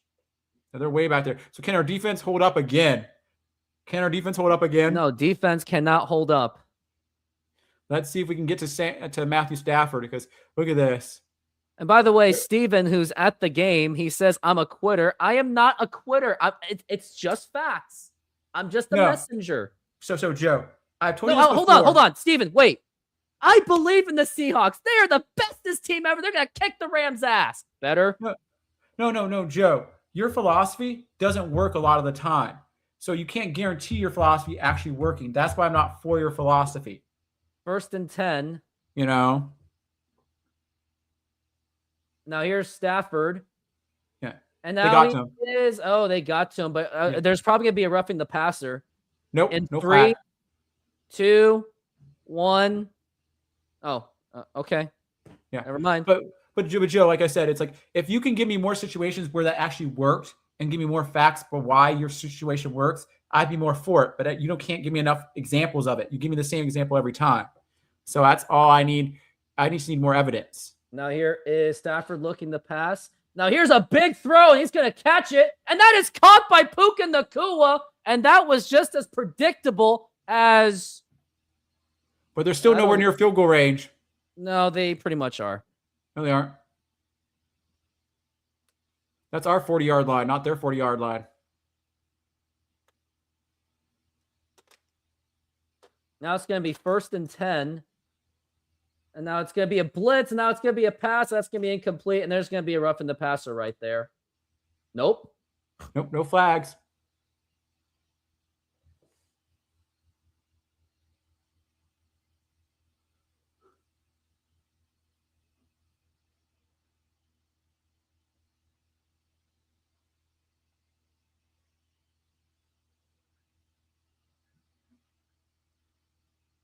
And now it's 2nd and 10. Is this game going to go to overtime? No, the Rams are going to race down the field and hit the field goal. And now it's going to be a rush to... No, he's well protected. Now here's a pass, and that's going to be get the first down. He didn't get the first down, though. Doesn't matter. They're going to get it on the next play anyway. And the clock is running. And if I were the Seahawks, I mean, you don't want to really burn a timeout, too. There's a guy down. Seahawks guy.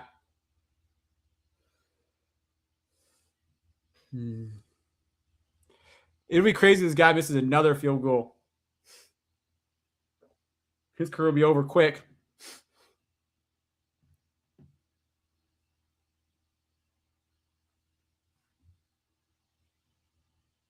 That wasn't even a good pass. Look at how wobbly it was. And they still caught it.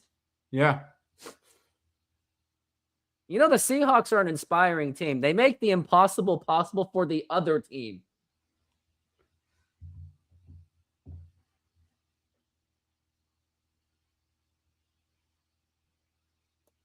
Look at Sam Darnold. That's for him. I didn't see what you did. I like Sam Darnold. I don't. He's a choke artist. He's I'd rather have Russell Wilson. But some people said that we got rid of Russell Wilson, right, when he started his big decline. It's because the offensive line couldn't protect him. It wasn't his fault. When you have an offensive line that lets you get beat up, what do you expect? All that wear and tear did it to him. Just like they said, we got rid of Geno right in the nick of time before he started failing really bad. Now it's going to be first and still for. Actually, they gave him a first down anyway. I thought it was 3rd and inches. They must have reviewed it. Crowd is not loud enough.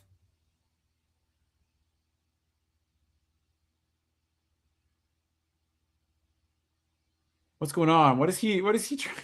And why isn't the clock running? The clock should be running by now. Like, look, the clock is not even moving.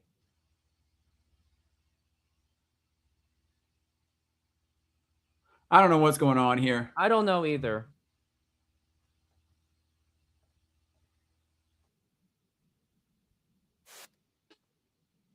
Oh, now so they gave him all that extra time. That's just ridiculous. Now 1st and 10. Now here is Stafford. Nope, didn't get it. A pass. That's going to be incomplete. And it should have been picked off, and somehow that guy wasn't paying attention. Okay, so 2nd and 10.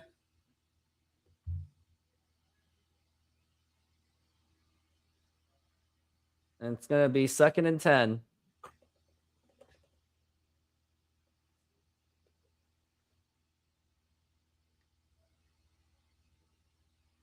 Second and 10. And now it's going to be didn't get it. Stafford incomplete. But it's all right. It's going to be 3rd down. The Rams are like 6 of 12 on 3rd down conversions. So they got this. I believe in them. The Rams are going to convert anyway. We know this. Seahawks don't have a defense. Rams have the best offense in the NFL. They got this. Seahawks have one of the best defenses in the league. Yeah, because they played who? Name one good team they beat. Exactly. They beat a lot of good teams. Who? They beat a lot of good teams. They beat like the Steelers. They beat the. Not that good. And now here is Stafford. Now here's a big pass, and that's gonna be incomplete. No flags, right? We should have picked that off. They should have picked that off. That's how bad the defense is. No. Are they punting? I dare them to go for it. Wow. They don't want to give us good field position, so we only have to go 10 yards. They should just go for it because they're going to convert anyway. No. They know they can't convert 10 yards, so they would rather give us way back field position here instead. Oh. And they know that Sam Darnold can't do anything. That's how much they disrespect us. And now it's going to be a punt. And that wasn't that big of a punt. Look at that. That wasn't that big of a punt. No, that was a pretty good like a 35-yard punt. Only 42 seconds with no timeouts. Yeah. But if Sam Darnold actually wakes up and does something good here, then it makes the Rams' punting decision look bad. Nah, they trust the defense. No, because Rams usually trust their offense more. So this is interesting. Man, can we just get Jason Myers in field goal range? Like at least a 50-yarder? Nah. We need 2 good passes. That's what we need in 42 seconds. We did it last week. Against Indianapolis, who's a good team. Gonna be 1st and 10. They had no quarterback. They had Grandpa. Oh, and now it's gonna be Sam Darnold to pass. Now here's a pass that's gonna be caught by Charbonnet, and better spike the ball. Gotta spike the ball. Spike the ball. Yeah, clock is ticking down. Yeah, you had to do that. So we got 10 yards there. Can we get a bigger pass this time? You gotta get a bigger pass because you only have 29 seconds left. Yeah, you got time for. Oh, even Worry's hurt. Oh no. And okay, we gotta win this game now. Yeah, we can't go to overtime.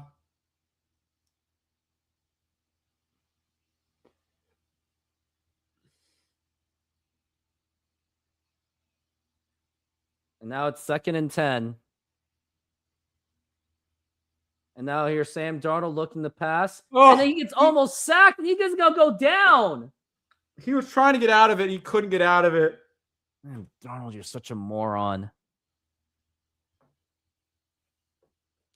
And they're letting the clock tick down. I guess we're just going to take it overtime.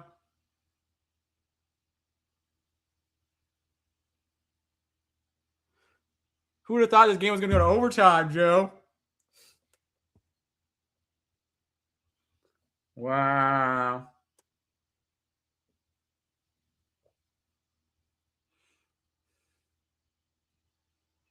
I really want Sam Darnold to get over this hump in his career. It's like, this is a great storyline if he can do it today. No, I want him to fail. No, I want him to get over the hump. I don't want him to because I know he's not going to.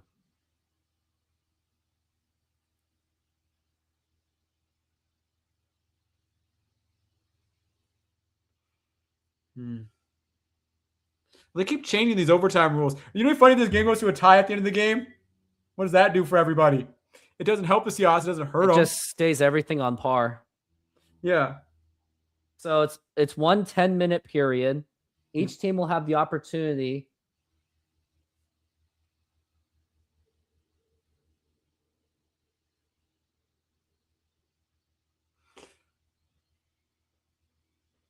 Oh, I never knew about the safety rule. Did you hear about the safety one? Yeah, it can end on a safety. But yeah, even if the Seahawks score a touchdown, that means the game's still not over. Yeah. Seahawks get the ball first. Okay. But man. And 10 minutes goes by pretty fast. You think about it, each team's going to possess the ball for like at least 4 minutes each. You might be going to get the ball twice, maybe at most 3 times, you know? And that's like really where you're at in this overtime period. Well, we took a game to overtime after being down by 15 points, like 16 or what I think it was. So it's Now we're on commercial break. Yeah. So what do you think so far? Not gonna win. You never know.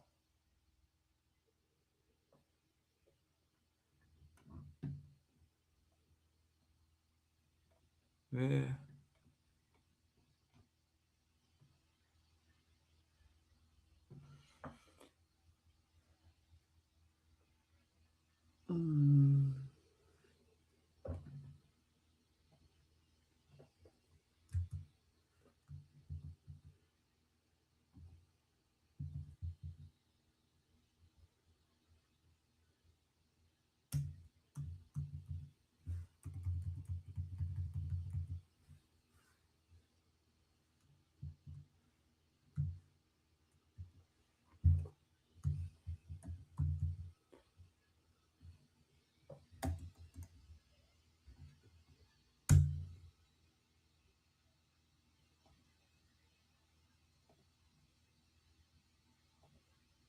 We're about to get started on this.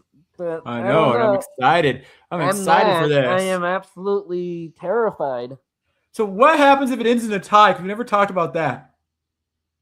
Well, then Rams still have the division. They still have the lead. No, because they but own the for our bet, tiebreaker. what is a tie? Wait, wait. Why does? Wait. How do we not have the ball? Didn't we just win the kick? We The decided coin not toss? to get it. We decided not to get it first Why? because you both teams get the ball. Remember? But why would you do that against a top 5 offense? Because what happens is you see what they do, and then you know what you need to compete against to get. It's not worth it. Yeah. So yeah. Because in our tie, what happens is a tie. Because you said, "Oh, the Seahawks have to win," so a tie still goes to your favor. No, they have to win and still have to depend on the Rams to lose. No, I said in our bet. Remember, you said the bet thing. Well, if it's a tie, then the bet's canceled. Okay. Yeah, because a tie is not a win. Yeah, tie's not a win. It's gonna be 1st and 10. And now here's Stafford. Now here's the pass. That's gonna be caught. That's Puka Nacua, nearly a first down. After seeing this game, even if the Seahawks win, they're still not a Super Bowl contending team. They're still good. You don't have to be perfect to be a Super Bowl contending team. But if you beat the Rams, which are considered the best team in the league or one of the best teams in the league, one of the top 5, that goes to show you that you have something going for you. Now it's gonna be 2nd and 1. And now it's going to be Matthew Stafford. Now he's going for a pass wide open, and he catches it. Yeah. I don't know. Now we're at 1st and 10. We did better this game than we did last game against them. At least we took it to overtime. That's an improvement. It'll be 1st and 10. 8:50. So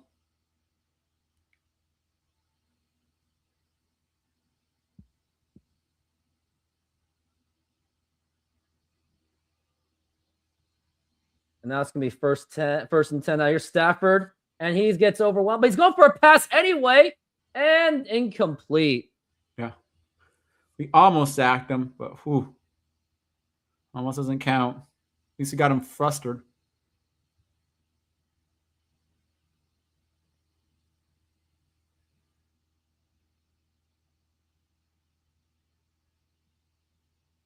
Wow. It's getting interesting here.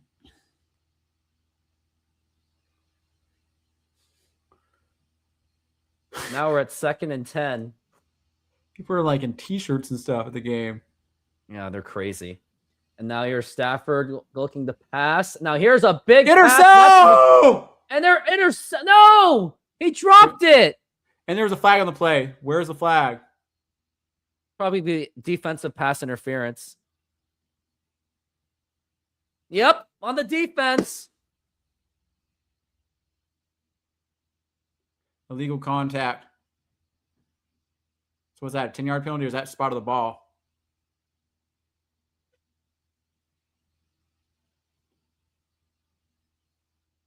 Oh yeah, Ernest Jones. So yeah.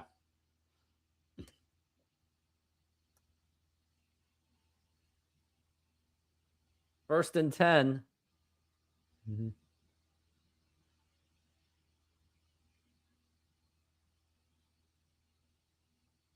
Now here is going to be a handoff.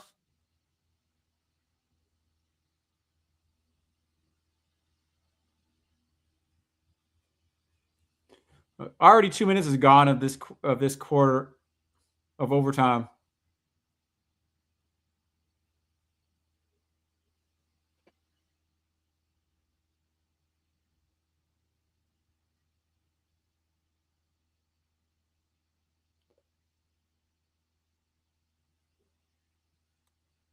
Now we're at 2nd and 6. Now here's Stafford. And he's going for a Interception! touchdown. That's gonna be- Interception! Is that intercepted? Oh my goodness, that could be intercepted. It is interception. Wow. And we got it around the 45 or something yard line. So yeah, we're about almost 50 halfway. So we don't need to go that many yards to get in a field goal range to win this game now. I don't know. So now that the Rams lost their ball, Seahawks just have to get a field goal, right?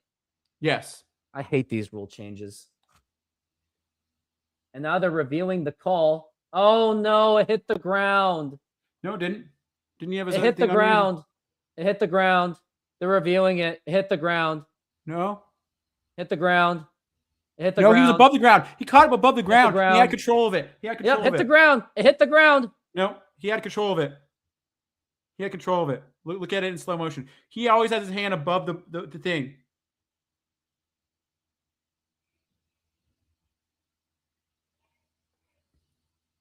This is a big call here, but I don't think what.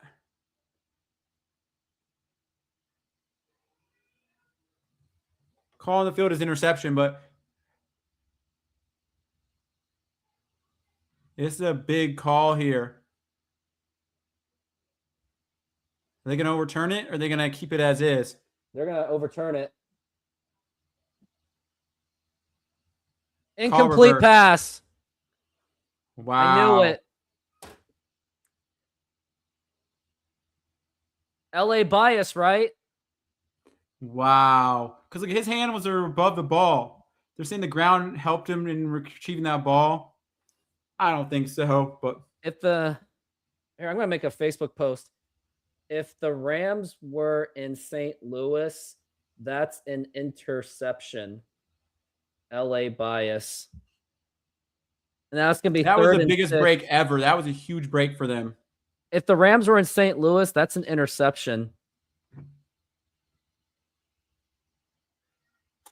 3rd and 6. They got to get this, or else it's going to be a first down. And now here's Matthew Stafford. He's going to get blitzed, and they still Flag on made the play. the Flag on play. the play. They Flag. still made the play. But flag on the play. Flag. It's going to be roughing the passer. Is it first in the passer? I don't think so.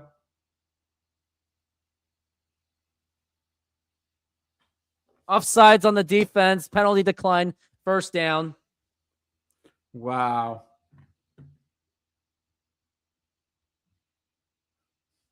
But Matthew Stafford's starting to get rattled now. No, they're fine. They're going to score. No, they aren't. Want to bet? The bet's still on. I'll double the bet. How about this? Rams score.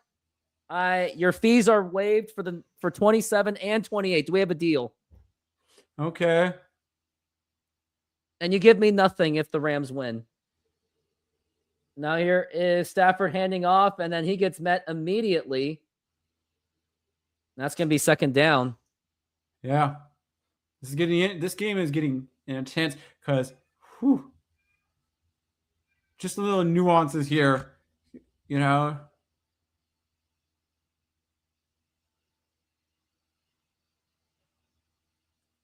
It's going to be 2nd and 9. Look, 6 minutes, 4 minutes are already done in the overtime.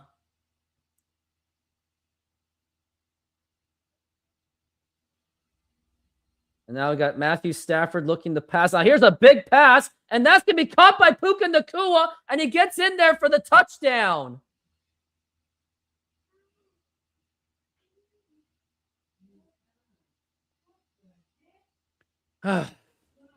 Yeah, about that, Seahawks have proven that We still have a chance here. They are only 11-3 because of two reasons. One, easy. Two, schedule. Nope. Their schedule's not easy to schedule. They haven't beat one real team. Name one team they beat. They beat a lot of good teams this year. Who? Indianapolis Colts. Jacksonville Jaguars. They played with a backup quarterback. Jaguars they're not that good. But they've won games and they're doing good this year. They play in a no division. No, their division got better this year. Then you have we beat Tampa Bay. We beat we lost Tampa Bay. Oh no, we beat the Steelers. Steelers had 40-year-old Aaron Rodgers and they lost. We lost beat by them. accident. They gave the game. We beat a lot of. We beat it. All our the schedule wasn't wins that easy. against the good teams have asterisks. No, they don't.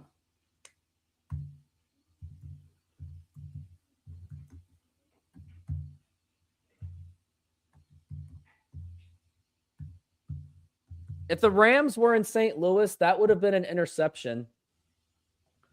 Okay, so let's see here. The Seahawks. Let's see. So they beat the Steelers, beat New Orleans, they beat Arizona, they beat Jacksonville, they beat Houston. Okay, Houston's could be a playoff team. Jacksonville could be a playoff team. Pittsburgh could be a playoff team. You beat Washington. You beat Arizona. You beat Tennessee. You beat Minnesota. You beat Atlanta. You beat Indianapolis, could be a playoff team. So technically, we beat some playoff caliber teams. There's at least 1, 2, 3, 4 playoff caliber teams we beat. And and look at our losses. We lost to Los Angeles, Tampa Bay, and San Francisco. What do you say to that? Wake up, Sam Darnold. Sam Darnold is not. No, he's not going to win. It's your time to shine, Sam Darnold. He doesn't have it. He's got it. He's just not good. He's better than Baker Mayfield. No, I'll take Baker Mayfield over Sam Darnold. No. Baker Mayfield's just been on lousy teams. No. Now it's going to be 1st and 10 for Sam Darnold. And it's going to be handoff to Kenneth Walker. And he is not going to get much. He got like 4 yards. 4 yards, yeah. Which is not bad. But the time is 4 times 3 would be 12 yards. You get a first down. Seahawks will be lucky to tie this game, but a tie is not going to do any good. No, it wouldn't help us, but at least wouldn't hurt us as bad as a loss. But you still have to depend on the Rams losing. Yeah, which they have 2 easy games at the end of the season, so I don't know. Unless Atlanta 2nd and 6. Arizona wakes up.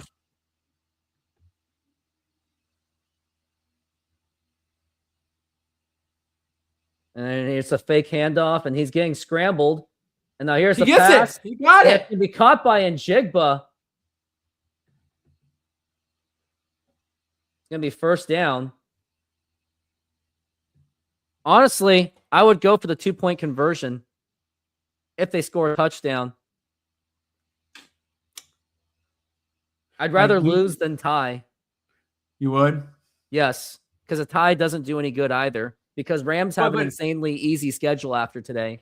But if we lose, then technically if San Francisco wins, they go above us in the standings. So be it. So that's what you're giving up. Now here is Darnold getting overwhelmed already. Now he has to throw it away. Yeah. But you get what I'm saying, though. If you want to not be behind the San Francisco 49ers, but the San Francisco 49ers have to play a harder schedule left. They play like the Bears this weekend. So they could lose that game. So that's what you're basically basing it on. Yeah.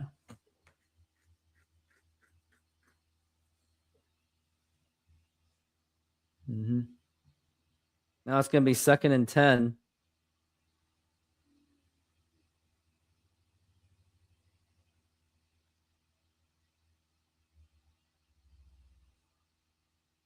Now here's Sam Darnold to pass. Now there's the pass. That's going to be incomplete.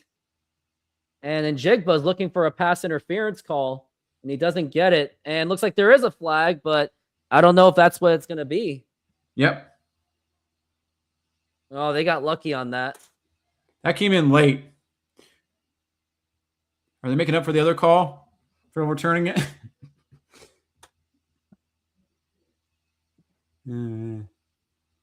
Yeah, look at that right there, the arm.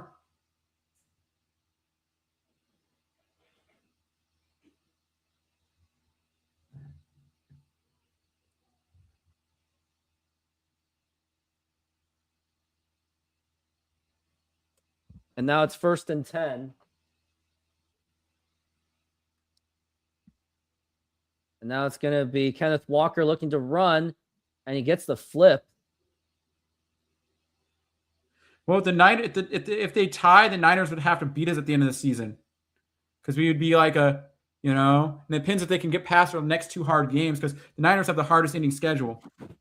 They play, I think, the Colts, and I think they play the Colts, and they play the Bears, and then they play us again. So we play the Panthers next. So our next game is not an easy game, but it's like, it's not the hardest game ever. It's going to be 2nd and 8. Only 4 minutes left in this quarter.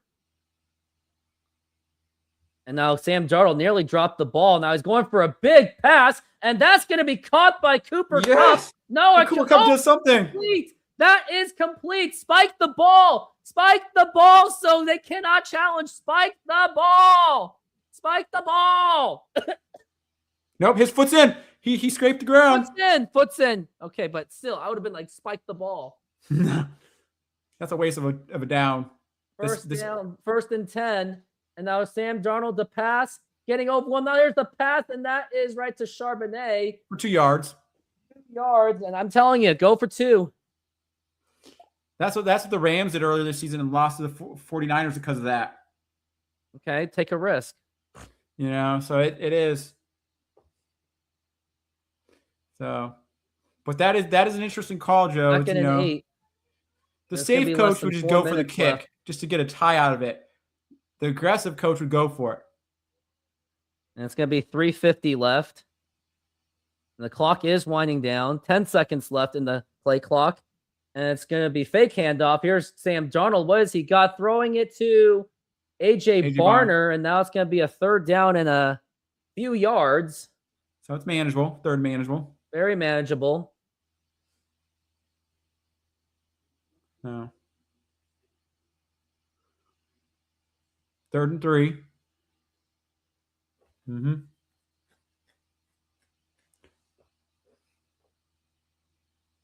It's going to be 3rd and 3. Yep, you're right. All right, 3rd and 3. And now it's going to be handoff to Zach Charbonnet, and he gets the 1st down. And now we're in 1st and goal. 1st and goal. Yeah. Sam Darnold's actually doing something this drive. It's like he can ball. He's not a no. No, he's not. It's gonna be there's gonna be a pick. Just watch. Yeah. We could just hand it off each time. And 3 years. I'll pay it for 3 years if the Seahawks win. Yeah. Like I said, I think because of how well Sam Darnold played and because of the situation we're in, there's no option because we're not going to get a good draft pick. We have to stay with Sam Darnold. We have to pay him the money because we're not paying him a lot of money. We're paying him decent money. We're paying him like Sam Darnold, like Baker Mayfield numbers, So why not just keep him around? Seahawks will clinch the playoff berth with a win. Whoever wins controls the path of the NFC. What if the tie happens? Yeah, they should probably bring that up by now. I know, because there's still only 3 minutes left. It's like they're not telling you what depends how happens. the other teams are doing, so we got to check out the standings. We should probably do that at the end of the game. Yeah. Well, we all know San Francisco's a game behind us. Now it's 1st and goal. And it's going to be a man in motion. And it's going to be a fake handoff. And we get it! Throw, and that is caught for a touchdown. Jackson Diggs with a touchdown. They're about to tie this game, but I'm telling you, go for 2. Go for 2. Go for 2. Take the risk. Do not settle for a tie. Ties are for wussies. Yeah, I'd but rather he believes lose in our than defense. tie. He believes in our defense. So No, I believe in the defense. Are you stupid? Not you, Mike McDonald. wow, looks like he has the I offense told out you, there. 2-point try. I'm telling you, I'd rather lose than tie. Wow, this is going to be interesting. It's gonna be very risky. Oh man, this is going to be interesting. Can we punch it in from 2 yards? Wow. But you have to kind of throw it because it's gonna be hard to punch it in, and they're definitely not in that kind of formation. Were they going to try to get him to jump off sides and get like a half a yard closer? Yeah, it's not even worth it. You know what I mean? You know what I mean? Like, really? But both are like our guys stepping up, you know. That was a big touchdown. But going for a 2-point try. Yeah, they're still out there. They're not giving up on it yet.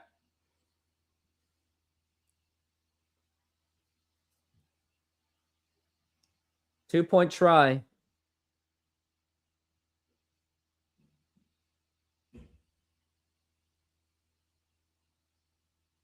All comes down to one play. Yep. Man in motion, Cooper Kupp. Don't mess this up. Another timeout. This is just like timeout city right now. Why are we doing timeouts? Makes no sense. Why are you burning timeouts? What are you trying to accomplish? Yeah. Mm-hmm. But our offensive coordinator is better than last year. Our new one. Clint Kubiak's better than Ryan Grubb. I would say.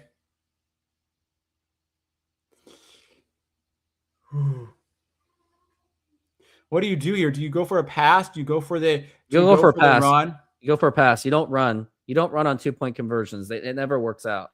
Okay. Interesting. I know.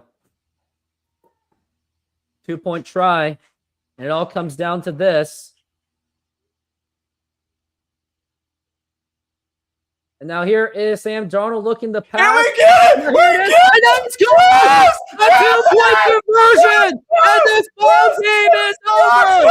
The Seahawks came back! Oh my gosh! 38 Sam Darnold does it!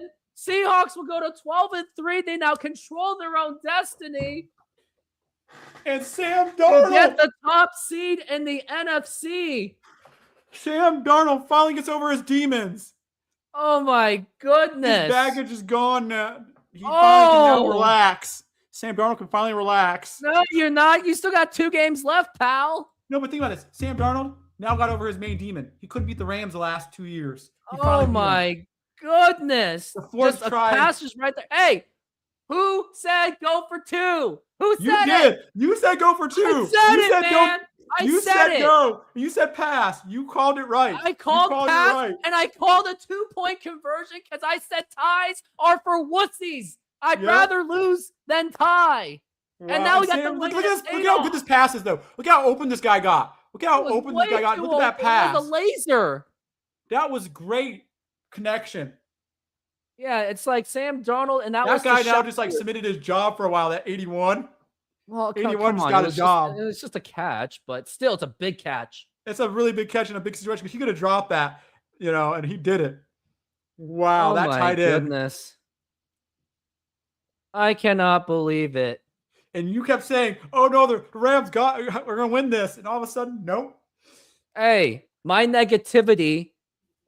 It was reverse jinx psychology. Joe.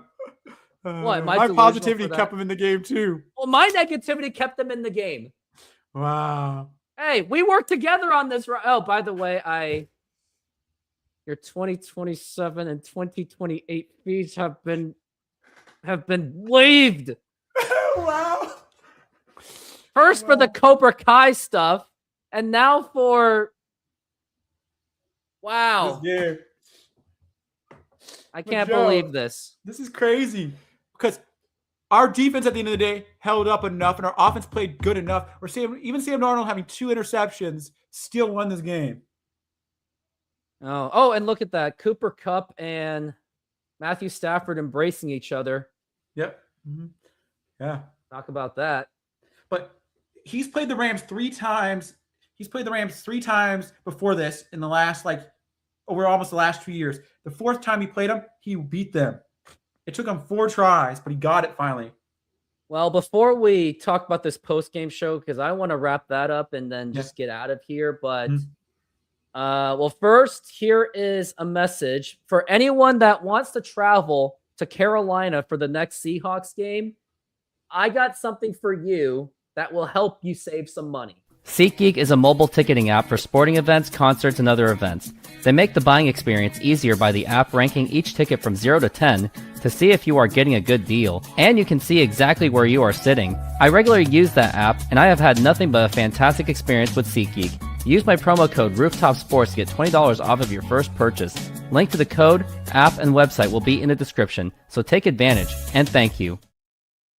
Well, what a game for the Seahawks, and I know that I was doubting them for the entire game because I'm just horrified of the Rams and Sam Darnold with his struggling play, but the Seahawks were resilient. They were down as much as I believe it was 16 points, and they were able to muscle their way back to a victory, including the fact that they had all the odds against them in every single way, and they came back with a victory. They were able to stop a field goal, not necessarily stop, but cause the thicker kicker to miss. And then how about in overtime okay, I know I said I was dogging on defense, but they did make the big plays when they had to. Epic C Films, do you have any thoughts on all of this? I would have to say that eventually, if you play a team enough times, you will get over your hump of having of not getting winning, and that's what Sam Darnold did tonight. He was resilient. He never gave up. He kept pursuing it, kept passing the ball, and I'm grateful for that. Because some people would fold in those situations. You did see him get upset one time. That's the first time I've really seen him get upset this season, and so like that, he doesn't show a lot of emotion and stuff like that. But I know but he's so happy now that he doesn't have this baggage anymore. Well, I did like that he was resilient, even though I didn't exactly like how he played. But let's look at his total stat line. Sam Darnold had a 270 pass game, 2 touchdowns, 2 interceptions. And by the way, those 2 interceptions were terrible. One of them was a near pick 6, and the other one was to a defensive lineman, literally right pretty much at the goal line. Yeah. Jackson Smith and Jigba, he carried the team. 8 receptions for a touchdown. Yeah. AJ Barner also had a big game himself. And how about Kenneth Walker? 11 carries for 100 yards, 9.1 yards per carry with a touchdown, and also even had 3 receptions for 64 yards. Very efficient game for Kenneth Walker. Zach Charbonnet even had some big runs too. And Cooper Kupp, as much as, oh man, I hated it when he fumbled the ball, but he did make that huge play in overtime where he had to leap for it, and he was still able to put 2 feet within that field. How about that? Yeah. So going through the game and looking at it, what I saw in the first quarter, what really saved the Seahawks in the first quarter was that their defense stopped them from getting touchdowns. The field goals really helped them late in the game because they didn't score those touchdowns. That game would have been totally different. And what they did was most of the first half, they controlled the game. They did their defense was on the field most of the time, but they didn't allow to score that many points until the very end of the half. So I think that was very strong that the defense actually didn't cause that many touchdowns for the other team and gave them a lot of field goal attempts. And then the second half, what I noticed was that Sam Darnold's play kind of did get worse. His passing ability and some of the stuff in his decision-making wasn't the best. Because the first half, he had no interceptions. So he played really good the first half. I would say that. But it was that, and the end of the game, he played really good. But what really was surprising today was Kenneth Walker stepping up, because he hasn't done the best this season, but he had a great game. He really did. And like I said, 11 carries for 100 yards. He was nothing short of just absolutely fantastic. But you got to give credit to the Rams. I know I hate talking about it, but Matthew Stafford, I mean, look at him. Mm-hmm. 457 yards, 3 I touchdowns. know. Puka Nakua, 225 yards and 2 touchdowns. And don't you have fantasy football. You have Puka Nakua, Yes. Sam Darnold, Zach Charbonnet, and Shaheed just for craps and giggles. Oh, no. You have 92 points in fantasy football, and you're projected to win. And you have 2 questionable people. You have questionable people on your team. You know what? Shut up. You know what? Well, at least I'm 2022 fantasy football champion. Yeah, so you're not going to take that away from me. I still have a champion, and all you're going to win is a loser bracket, loser. I don't even think I played Cooper Kupp this week. You didn't. He was on my bench as a bench guy. You're about to obliterate me.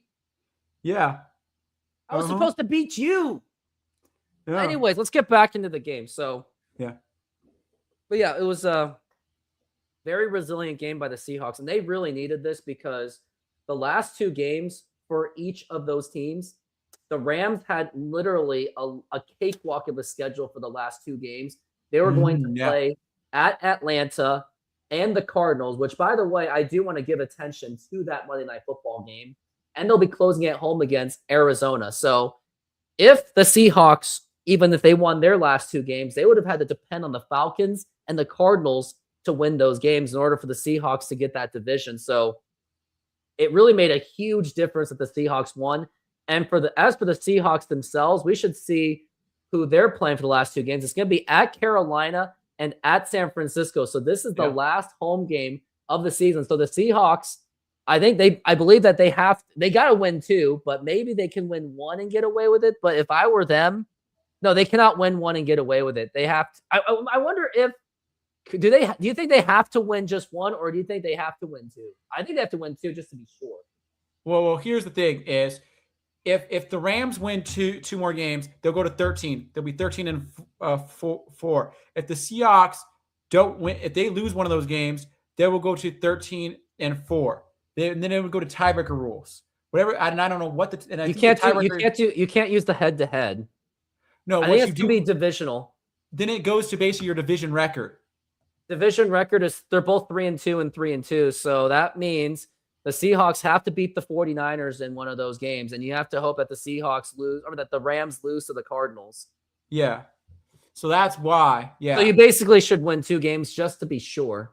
Yeah, to be sure, you got to win 2. So that what the crazy thing that could happen too is, what if, even though they have a harder schedule, I think they play who does San Francisco play? I think they play the Colts, the Bears, and I think they play the Bears, the Colts, and the Seahawks or something like that.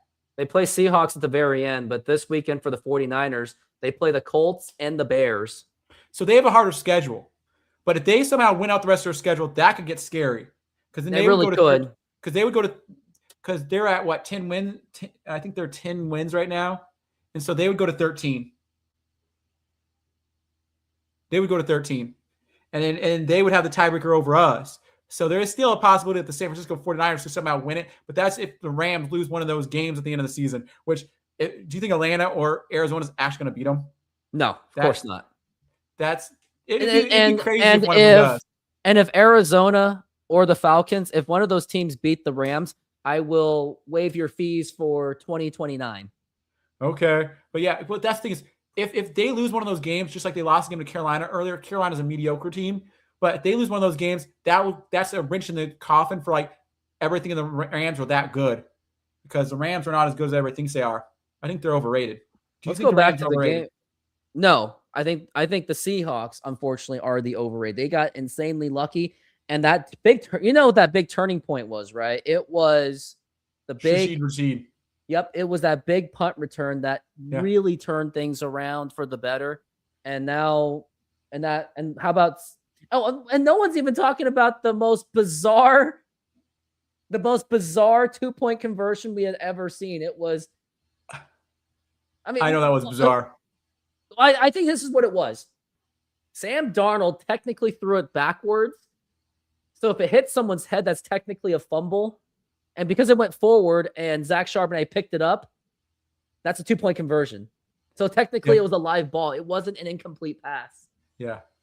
Yeah, but you saw some of the plays like the Rams. Like you saw some of the plays like early in the game. They said a guy one of their linemen was too far into the end zone on a play, and they took a touchdown away from they took a touchdown back from the Rams. Another play they had in the game was the Rams.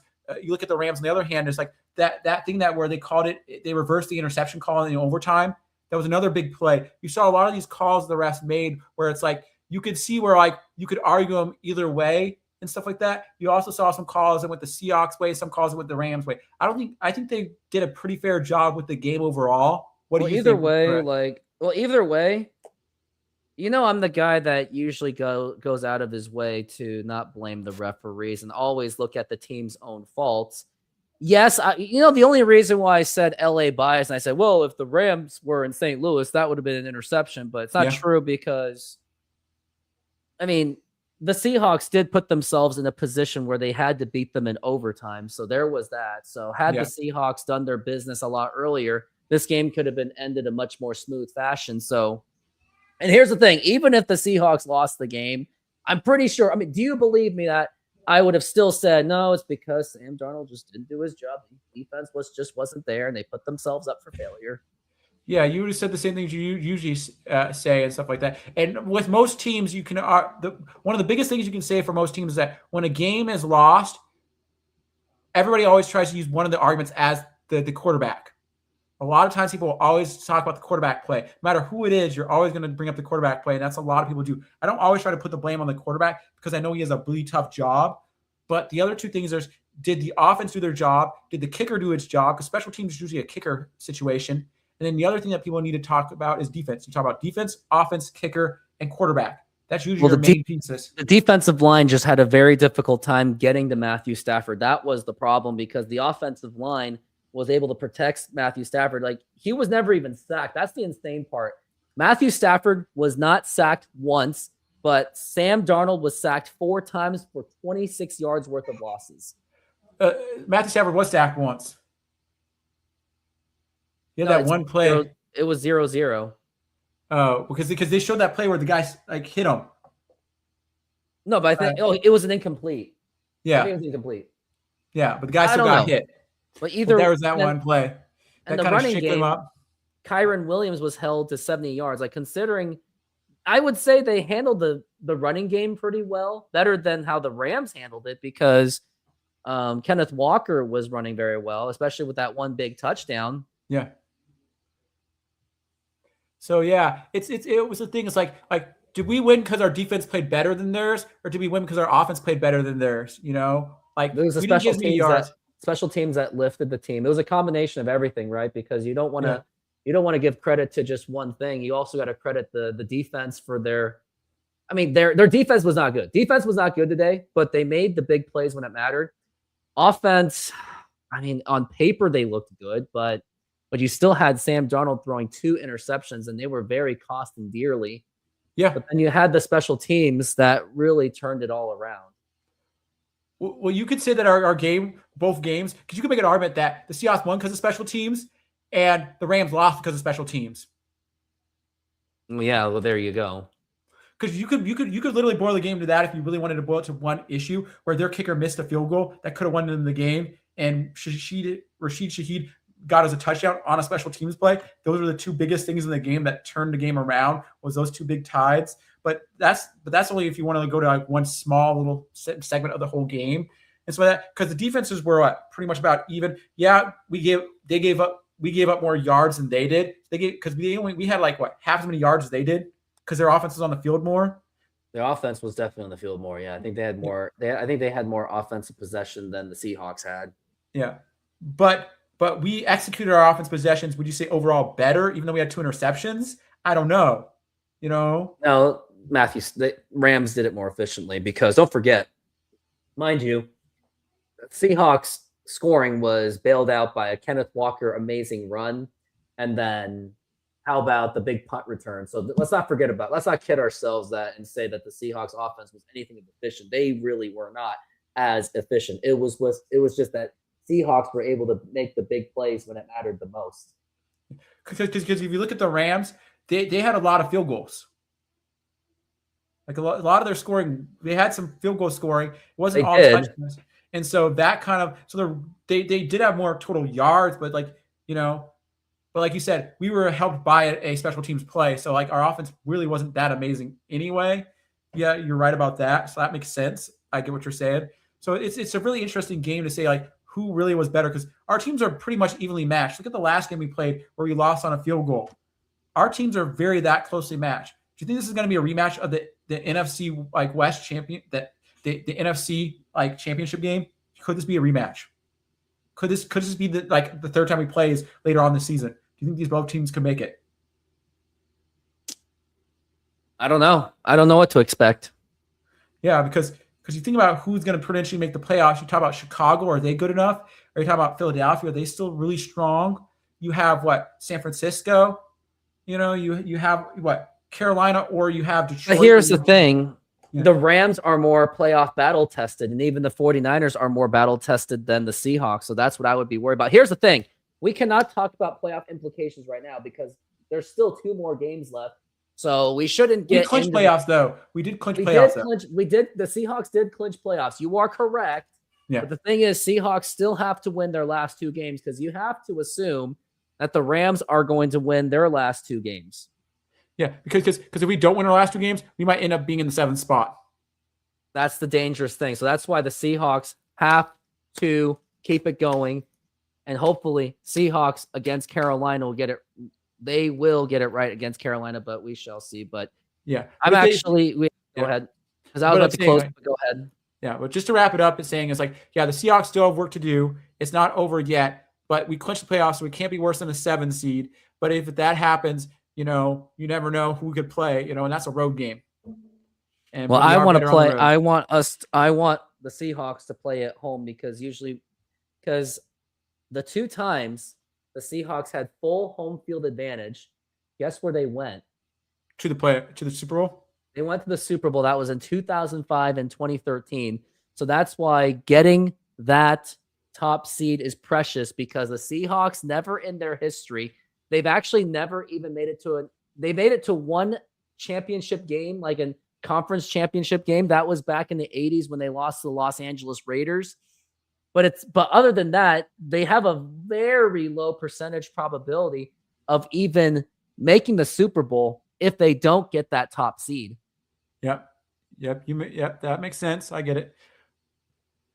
But I'm so glad for this. But thank you for coming here for the game. Yeah. I really appreciate this opportunity to spend time with you. But thank you so much. But do you have any last minute advice for everyone before we take off? Yes. I'd have to say, I had a lot of fun with this game. Don't drink, don't smoke, and remember, don't quit your day job, and go Hawks.